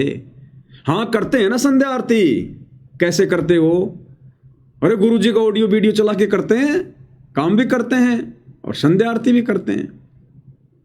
तो नालायको उसी संध्या आरती में जब पेज नंबर 58 पे हम जाते हैं, 58 पेज नंबर पर संध्या आरती में, अब आश्रम वालों की तो पता नहीं कितने पेज नंबर है, लेकिन सात संगत वाली तो 58 पेज नंबर है। तो जब 58 पेज नंबर पे जाते हैं तो इसमें क्या वाणी आ रही है कि पूर्ण ब्रह्म कौन है, सतलोक में कौन बैठा है? अनंत कोटि जाके बाजे बाजें और पूर्ण ब्रह्म अमरपुर साजें। अरे अभी तुमने मान तो लिया था कि गरीबदास जी के गुरु पूर्ण ब्रह्म है, और अब तुम्हारे को गुरुदेव भगवान के मुख कमल से वीडियो सुना दिया, ऑडियो इसार जेल वाला, कि भाई गरीबदास जी के समय आए थे और अब तुम्हारे सामने प्रत्यक्ष प्रकट हैं, पहचान सको तो पहचान लो। तो कौन हुए फिर पूर्ण ब्रह्म वर्तमान में? सतगुरु रामपाल जी हुए ना। हाँ, तो शतलोक में फिर कौन बैठा है? इस वाणी के अनुसार पूर्ण ब्रह्म, अनंत कोटि जाके बाजे बाजे, पूर्ण ब्रह्म अमरपुर साजें। फिर भी संगत का थोड़ा पेटा सा नहीं भरता कि नहीं नहीं नहीं, नहीं मजा नहीं आया, पूरी तरह से मजा नहीं आया। कोई और हमारे जैसा कोई भगत कहे तब बात बने। ये सत्सेवकों की बात नहीं मानेंगे, कोई आश्रम वाला कहे ना ये बात भगत कि भाई सतलोक में गुरुजी बैठे हुए हैं, तब बात बनाए। ये ऐसे ऐसे तो पूर्ण ब्रह्म नहीं। अब इनको भाई और बहनों इन्हीं के भक्तों के एंट्री सुना देते हैं आश्रम वालों के, क्योंकि हमारे ऊपर तो ये विश्वास करते नहीं है। तो आश्रम वालों के सुना देते हैं भाई और बहनों। कम से कम उनकी बात मान के भी अगर इनकी बुद्धि ठिकाने आ जाए तो इन भोली आत्माओं का भला हो जाए, इनका भला हो जाए अगर इनकी बात भी मान लेंगे तो। अगर ये तो भाई तुम्हें आश्रम वालों के एक दो इंटरव्यू सुना देते हैं। ये इंटरव्यू हमने तो बनाए नहीं, हम तो इनको जानते भी नहीं। इन सतलोक आश्रमों में इन्होंने इंटरव्यू दिए हैं। तो ये आश्रमों से जुड़ी एक बहन है, ये बहन ही तुम्हें बताएगी भाई कम से कम इनकी बात तो मान लेना। अगर सत्सेवकों की नहीं मानो तो इन आश्रमों से जुड़े हुए लोगों की तो मान लो। ये बहन कह रही है मैं सतलोक में गई थी, मुझे गुरुजी लेकर गए थे, और सतलोक के सिंहासन पर कौन बैठे हुए थे? मुझे गुरुजी लेकर गए, और जब मैंने वहां देखा कबीर साहिब बैठे वहां सिंहासन पर और संत रामपाल जी उसके ऊपर चवर कर रहे हैं, तो मेरे मन में आया कि ये है कबीर भगवान जिस पर संत रामपाल जी चवर कर रहे हैं। फिर मैं क्या देखती हूं, वो कबीर भगवान दाढ़ी मूंछ वाला जिसको मैं कबीर मान रही थी वो खड़ा हुआ, और संत रामपाल जी सिंहासन पर बैठ गए। और उसके बाद में वो दाढ़ी मूंछ वाला कबीर संत रामपाल जी पे चवर कर रहा है, और थोड़ी देर बाद में दाढ़ी मूंछ वाला संत रामपाल जी के अंदर समा गया, अकेले संत रामपाल जी बच गए। फिर मेरी आंखें खुली, ओहो ये तो संत रामपाल जी पूर्ण परमात्मा हैं, कबीर जी हैं। महाराज जी ने मुझे कबीर साहिब जी के सिंहासन के पास ले गए, और वहां पर बंदीछोड़ गुरु रामपाल जी महाराज जी कबीर साहिब के सिंहासन के साइड में खड़े हो गए, और मैं उनके सामने कबीर साहिब के सामने खड़ी थी। तो क्या हुआ, देखते ही देखते क्या हुआ कि बंदीछोड़ सदगुरु रामपाल जी महाराज कबीर साहिब के शरीर में समा गए, और फिर अकेले कबीर परमात्मा रह गए। फिर कबीर परमात्मा का शरीर बंदीछोड़ सदगुरु रामपाल जी महाराज जी के रूप में चेंज हो गया। फिर बंदीछोड़ सदगुरु रामपाल जी महाराज जी कबीर साहिब के रूप में चेंज हो गए। फिर तब मुझे वहां पर समझ आया कि जो बंदीछोड़ सदगुरु रामपाल जी महाराज जी हमारे बीच यहाँ धरती पर रह रहे हैं, यही खुद कबीर परमात्मा है। और यही भगवान है जिसे मैं बचपन से तलाश रही। धन्यवाद बहन जी, मंदबुद्धियों को समझाने के लिए, अगर समझ जाएंगे तो भाई ये सतलोक आश्रम से जुड़ी हुई बहन है। इंटरव्यू देने वाली भी तुम्हारी बहन, इंटरव्यू लेने वाले भी तुम्हारे भाई, और इन इंटरव्यू को तुम टीवी चैनलों पर चलाते हो। और फिर भी तुम्हें यदि यकीन नहीं है कि ये बहन जो कह रही है वो सही होगा, तो फिर ये सत्संग सुनना छोड़ दो। फिर ये इंटरव्यू टीवी चैनल पर क्यों चलाते हो? क्यों भक्तों का पैसा बर्बाद करते हो? फिर तुम, जब तुमने विश्वास ही नहीं है इन इंटरव्यू पर, क्यों फिर भक्तों का पैसा बर्बाद कर रहे हो? क्यों तुम अपने समाज से बर्बाद कर रहे हो? क्यों फिर तुम ये भक्ति कर रहे हो? तो क्लियर कर दिया इस बहन ने। ऐसे बहुत सारे इंटरव्यू मेरे पास में, हर बार सुनाता हूं आप भाई बहनों को कि सतलोक के सिंहासन पर कौर बैठे हुए हैं। तो ये सारी बातें देख के फिर इन आश्रम वालों को भाई और बहनों इतनी तो समझ में आ जाती है कि भाई दाल में कुछ काला है, दाल में कुछ काला है। इतना सब कुछ देखकर ये कंफ्यूजन वाली स्थिति में आ चुके हैं आश्रम वाले। कंफ्यूजन कि भाई वास्तव में असली कबीर ये ढाडी मूछ वाला है या असली कबीर संत रामपाल जी हैं। तो ये कंफ्यूजन वाली स्थिति में आ गई। अभी क्लियर अभी भी नहीं है, कंफ्यूजन वाली स्थिति में है। एक सत्संग में गुरुदेव भगवान ने बताया, सत्संग में बताया या शायद वैसे, दो व्यक्ति थे, पुराने समय की बात है। दो व्यक्ति थे बेचारे, गांव से वो एक बार दिल्ली चले गए, दिल्ली। अब दिल्ली जाते जाते उनको रात्रि हो गई, शाम हो गई। अब शाम के समय तो बाजार वगैरह धीरे धीरे बंद होने लगे जाते हैं। तो तकरीबन सर्दियों का टाइम था, 7:30-8 बजे के आसपास वो ट्रेन से दिल्ली उतरे। और दिल्ली उतरते जैसे ही वो, पहली बार गए थे बेचारे, गांव में रहने वाले थे, ज़्यादा जानकारी थी नहीं उनको। जैसे ही स्टेशन के बाहर निकले तो बाहर निकलते उन्होंने क्या देखा, एक आदमी अमरूद बेच रहा है। अब गांव में बेचारे सूखी सूखी रोटी खाने वाले, साग सब्जी खाने वाले, अंग्रेजों के ज़माने की बात, इतनी गरीबी। तो उसने वो हरे हरे अमरूद देखकर रेडी पर और पूछा कि भाई साहब ये क्या है? तो उस आदमी को उस रेडी वाले ने बताया कि अमरूद हैं। अमरूद? हाँ बोले अमरूद। उसने रट्टा मार लिया, अमरूद अमरूद। कि गांव वाले पूछेंगे, उनको बताना भी तो पड़ेगा ना, तो क्या क्या देख के आया दिल्ली में। थोड़ा सा आगे गया तो एक आदमी हाथी लेकर जा रहा था। उसने देखा, अरे ये क्या है भाई, हमारे गांव की भैंसों से भी बड़ा, ऊंट से भी बड़ा, ये क्या है भाई? उसने पूछा, अरे भाई ये क्या है? बोले हाथी है, हाथी। हाथी? बोले हाँ हाथी है ये। और ज़्यादा अंधेरा हो गया। वो बेचारा जहाँ गया था अपना काम धाम करके, रात को ही वापस ट्रेन में बैठ के गाँव आ गया। अब भाई और बहनों, साल 6 महीने बाद में एक महावत अपना हाथी लेकर उस गांव में चला गया। गांव गांव जाता था वो मांगने के लिए कि लोग इस हाथी को देख देख के, इसको गणेश जी का अवतार मान मान के, क्योंकि पहले बहुत ज़्यादा भोले थे लोग, शिक्षा थी नहीं। ऐसे कोई हाथी आ जाता था, उसके सूंड के हाथ लगा लगा के, जय महाराज, जय हो गणेश जी, जय हो गणेश जी, अनाज वगैरह पैसे वगैरह दे दिया करते थे। तो पहली बार उस गांव में हाथी आया, पहली बार, गांव वालों ने भी नहीं देखा कभी जिंदगी में। अब जो महावत हाथी लेकर आया तो गांव वाले एक बार तो डर गए कि भाई ये क्या सांग आ गया। लेकिन जब देखा इसके ऊपर एक आदमी बैठा हुआ तो थोड़ी उनको हिम्मत बंधी कि है तो कोई कंट्रोल में चीज ये।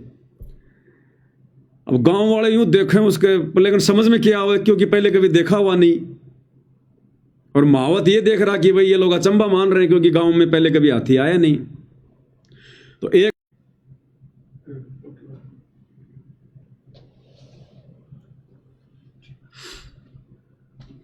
थोड़ा नेट वगैरह चला गया था भाई और बहनों।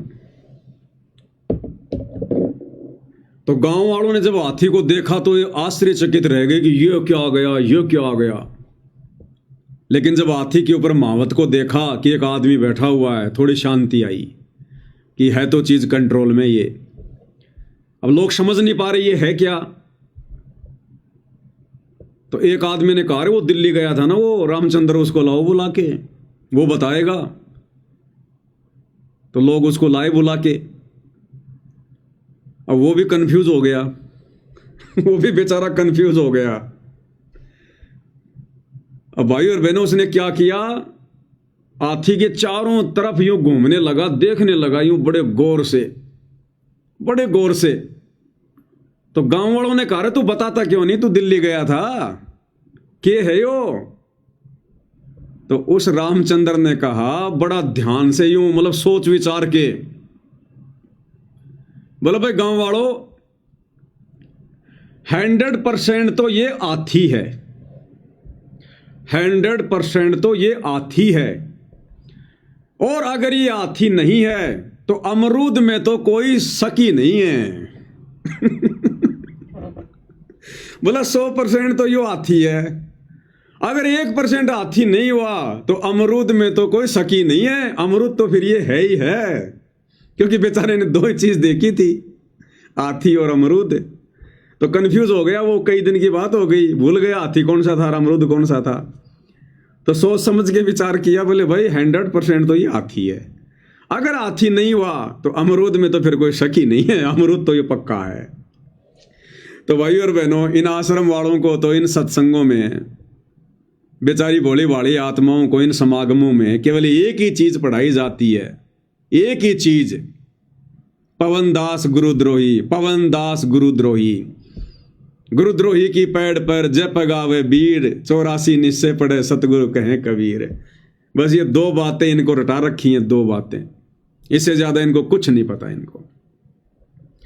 तो ये कंफ्यूज तो हो गए सात संगति की वीडियो देख देख के। इतना तो इनके अंदर सिस्टम थोड़ा हिल गया कि यो सौदा के है, यो असली भगवान दाढ़ी मूंछ वाला है, सतगुरु रामपाल जी है। लेकिन कन्फर्म ये अभी भी नहीं हो पा रहे यो हाथी है अमरूद है। तो भाई और बहनों, हाथी तो हाथी रहेगा, हाथी तो हाथी रहेगा, और अंत में मानने में भलाई है। तो भाई और बहनों, अभी इनके भाग्य के ऊपर है, इनके संस्कार के ऊपर है, क्योंकि सकल पदार्थ है जगमाही और भाग बिना नर पावत नाही। तो ये इतना आसान नहीं है इस कबीर भगवान को समझना, इसको पहचानना। भाई और बहनों, बड़ा मुश्किल काम है। अब ये तो अपनी मान बड़ाई में फंसे हुए हैं भाई और बहनों, देखा देखी में फंसे हुए हैं। और परमात्मा अपनी वाणी में क्या कहते हैं ये मान सम्मान के भूखे लोगों के लिए, कि ये मान गुमान छोड़ मेरे मनवा, तत्व भेद तब दर्श है। ये मान गुमान छोड़ मेरे मनवा, मान यानी सम्मान और गुमान यानी अभिमान, अहंकार। गुरुदेव के आदेश हैं परमात्मा के कि मान गुमान छोड़ मेरे मनवा, तत्व भेद तब दर्श है।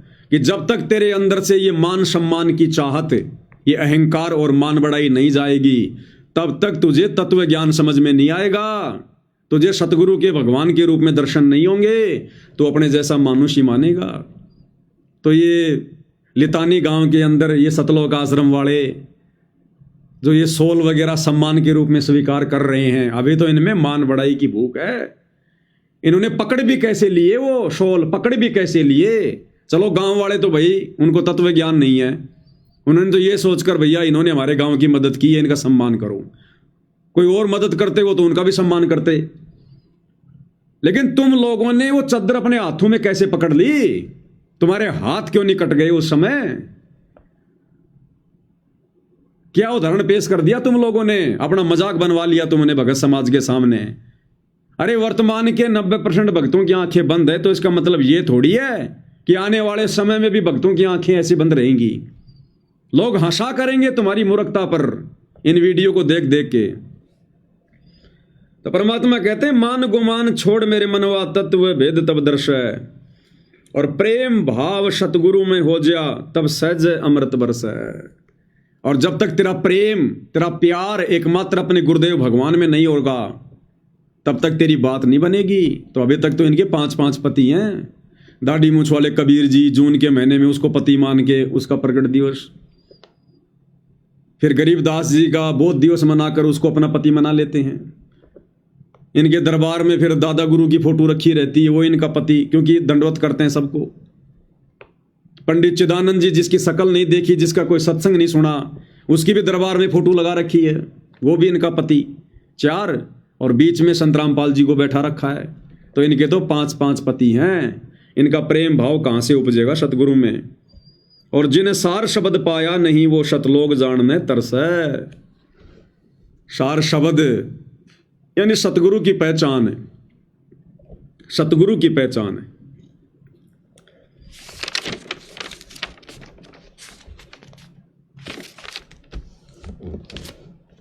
तो भाई और बहनों, एक छोटा सा शब्द है परमात्मा का, ये गा लेते हैं मालिक की महिमा में। खुलासा इसका पहले हो चुका है परमात्मा जी के आशीर्वाद से। बंदी छोड़ सतगुरु रामपाल जी परमेश्वर जी की जय हो। मुक्ति का मार्ग जोर है कोई देखो सत्संग करके। मुक्ति का मार्ग जोर है कोई देखो सत्संग करके। कोई देखो सत्संग करके, कोई देखो सत्संग करके। मुक्ति का मार्ग जोर है कोई देखो सत्संग करके।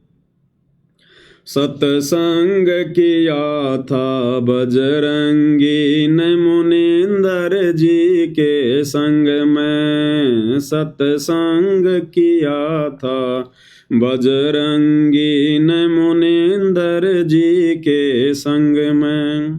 कहें मुनिंदर सुनो हनुमाना तुम उलझे झूठे रंग में। कहे मुनिंदर सुनो हनुमाना तुम उलझे झूठे रंग में।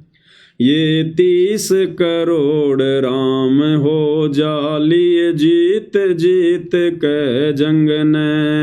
ये 30 करोड़ राम हो जालिए जीत जीत के जंग ने।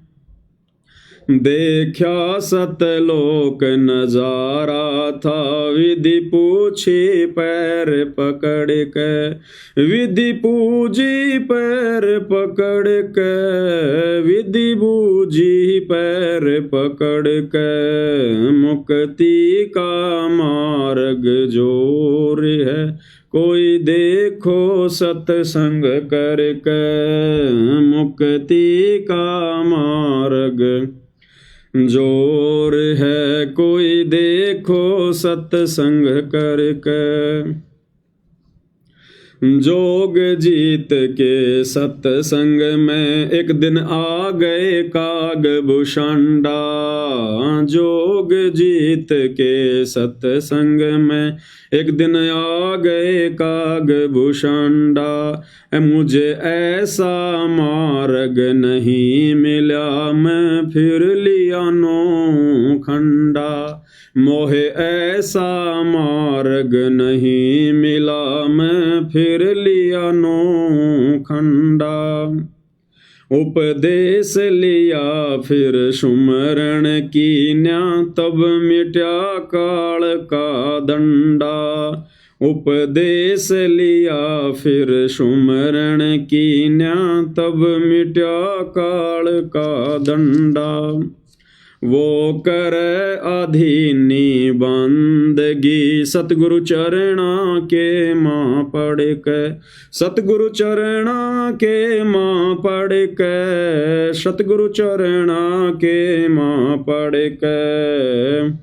मुक्ति का मार्ग जोर है कोई देखो सत्संग करके। सत्संग किया था परमेश्वर ने पक्षी राज गरुड़ से। सत्संग किया था परमेश्वर से पक्षी राज गरुड़ ने। कह सत शुक्रत के स्वाद बताव यो गूंगा खाक गुड़ ने। कह सत शुक्रत के स्वाद बताव यो गूंगा खाक गुड़ ने। अकड़ घनी थी ज्ञान की फिर लागी गर्दन मुड़ने। अकल घनी थी अकड़ घनी थी ज्ञान की, फिर लागी गर्दन मुड़ने। शत उपदेश लेवे सतगुरु जी से, तब सूरत अगम को सरक, तब सूरत अगम को सरक, तब सूरत अगम को सरक। मुक्ति का मार्ग जोर है, कोई देखो सत्संग करके। मुक्ति का मार्ग जोर है, कोई देखो सत्संग करके। साहिब कबीर ने नानक जी से कही अगम की वाणी, साहिब कबीर ने नानक जी से कही अगम की वाणी। कह नानक मैं तो वाको मानो, जिसकी ज्योत स्वरूप निशानी। कह नानक मैं तो वाको मानो, जिसकी ज्योत स्वरूप निशानी। नानक जी भी इसी बात पे अड़ गए थे कि मैं नहीं मानता किसी और को भगवान, मैं तो उसी को मानूंगा जिसकी ज्योत स्वरूप निशानी, जो मेरे ध्यान में ज्योतियां ज्योतियां आती है, प्रकाश ही प्रकाश आता है।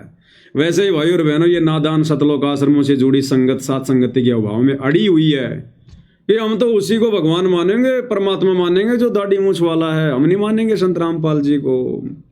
कह नानक मैं तो वाको मानूं, जिसकी ज्योत स्वरूप निशानी। देखी सतलोक की चांदनी, तब ज्योति फीकी मानी।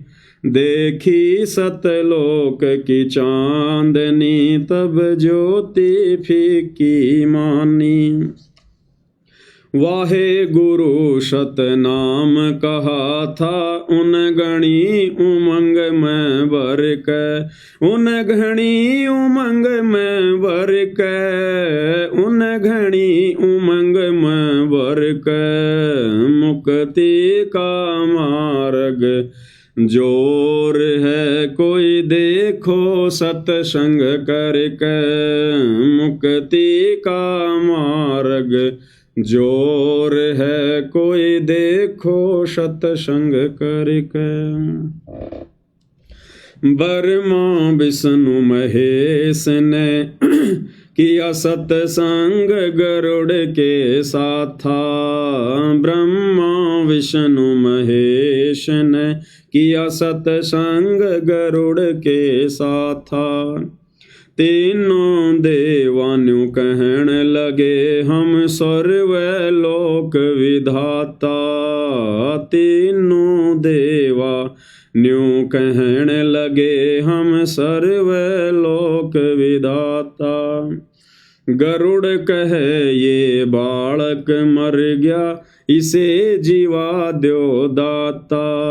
गरुड़ कहे ये बालक मर गया, इसे जीवा द्यो दाता। नहीं जिया तब कहन लगे, ये तो हाथ परम ईश्वर के, ये तो हाथ परम ईश्वर के, ये तो हाथ परम ईश्वर के। मुक्ति का मार्ग जोर है, कोई देखो सत्संग करके। मुक्ति का मार्ग जोर है, कोई देखो सत्संग करके। साहिब कबीर के सत्संग में एक दिन आ गए गोरखनाथा। साहिब कबीर के सत्संग में एक दिन आ गए गोरखनाथा। वो सिद्धि बल से बोलता, सतगुरु कहें ज्ञान की बातां। वो सिद्धि बल से बोलता, सतगुरु कहें ज्ञान की बातां। जब पूर्ण सिद्धि दिखलाई तब नाथ जी रगड़या माथा। जब पूर्ण सिद्धि दिखलाई तब नाथ जी रगड़या माथा। गोरख ने भेद शब्द का पाया सतगुरु चरणा बीच पसर के। सतगुरु चरणा बीच पसर के। सतगुरु चरणा बीच पसर के। मुक्ति का मार्ग जोर है कोई देखो सत्संग करके। मुक्ति का मार्ग जोर है कोई देखो सत्संग करके। सत्संग हुआ था सामन के घर कैसी हुई सतगुरु मेहमानी। सत्संग हुआ था सामन के घर कैसी हुई सतगुरु मेहमानी। अन्न नहीं था प्रसाद को तब चोरी करण की ठानी।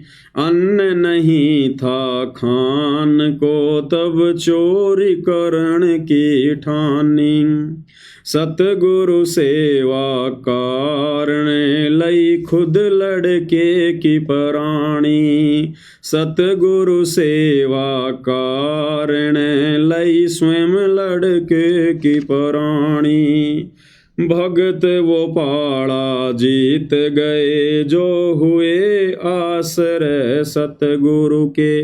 जो हुए आश्रय सतगुरु के। जो हुए आश्रय सतगुरु के। मुक्ति का मार्ग जोर है कोई देखो सत्संग करके। मुक्ति का मार्ग जोर है कोई देखो सत्संग करके। ये मान गुमान छोड़ मेरे मनवा तत्व भेद तब दर्श। ये मान गुमान छोड़ मेरे मनवा तत्व भेद तब दर्श। प्रेम भाव सतगुरु में हो जा तब सहज अमृत बरस। प्रेम भाव सतगुरु में हो जा तब सहज अमृत बरस। जिन सार शब्द पाया नहीं वो सतलोक जानने तरस। यानी जिसको सतगुरु की पहचान नहीं हुई उसको कहते हैं सार शब्द पाना। जिन सार शब्द पाया नहीं वो सतलोक जानने तरस। कहें कबीर मुक्ति को पाले हरदम सतगुरु नाम सुमर के। हरदम सतगुरु नाम सुमर के। हरदम सतगुरु नाम सुमर के। मुक्ति का मार्ग जोर है कोई देखो सत्संग करके। मुक्ति का मार्ग जोर है कोई देखो सत्संग। बंदी छोड़ सतगुरु रामपाल जी परमेश्वर जी की जय हो। तो भाई और बहनों, पूज्य गुरुदेव भगवान के आशीर्वाद से आज की सात संगति में केवल इतना ही। परमेश्वर हम सभी आत्माओं को सद्बुद्धि दे, आशीर्वाद दे, हमारा मार्गदर्शन करे। जिस प्रकार से काल के जाल में आश्रम वाले भाई बहन फंसे हुए हैं, भटके हुए हैं, ऐसे परमेश्वर इस काल बली से हमारी रक्षा करे, हमारी सुरक्षा करे और हमें भक्ति की ऊंचाइयों पर बैठाए और इसी मनुष्य जन्म में परमेश्वर हमें मोक्ष प्रदान करे। एकमात्र यही कामना में सभी सत्सेवक भाई बहनों की गुरुदेव भगवान से है। तो आज की सात संगति में केवल इतना ही। कल परमात्मा फिर मौका देंगे, फिर भगत भाई बहनों के बीच में हाजिर होंगे। बंदी छोड़ सतगुरु रामपाल जी परमेश्वर जी की जय हो।